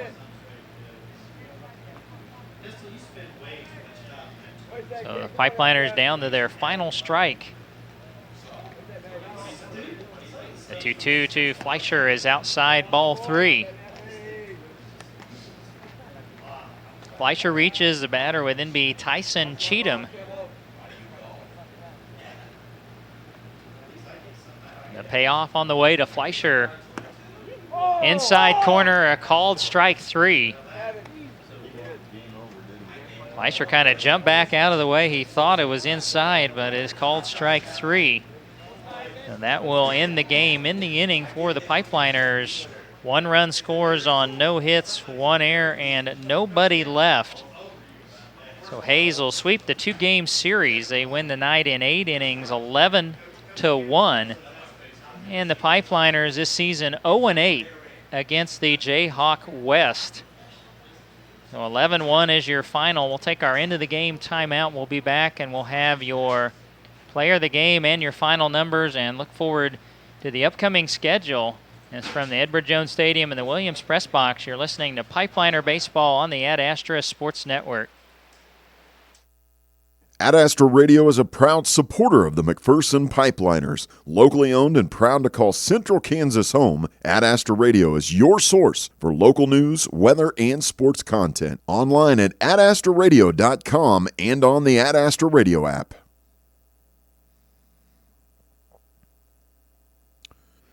Kicks Country 106 is McPherson's country station and your source for local news, weather, and sports content. Join Aaron West afternoons on The Drive for your chance to win concert tickets and more. Streaming on the Ad Astra Radio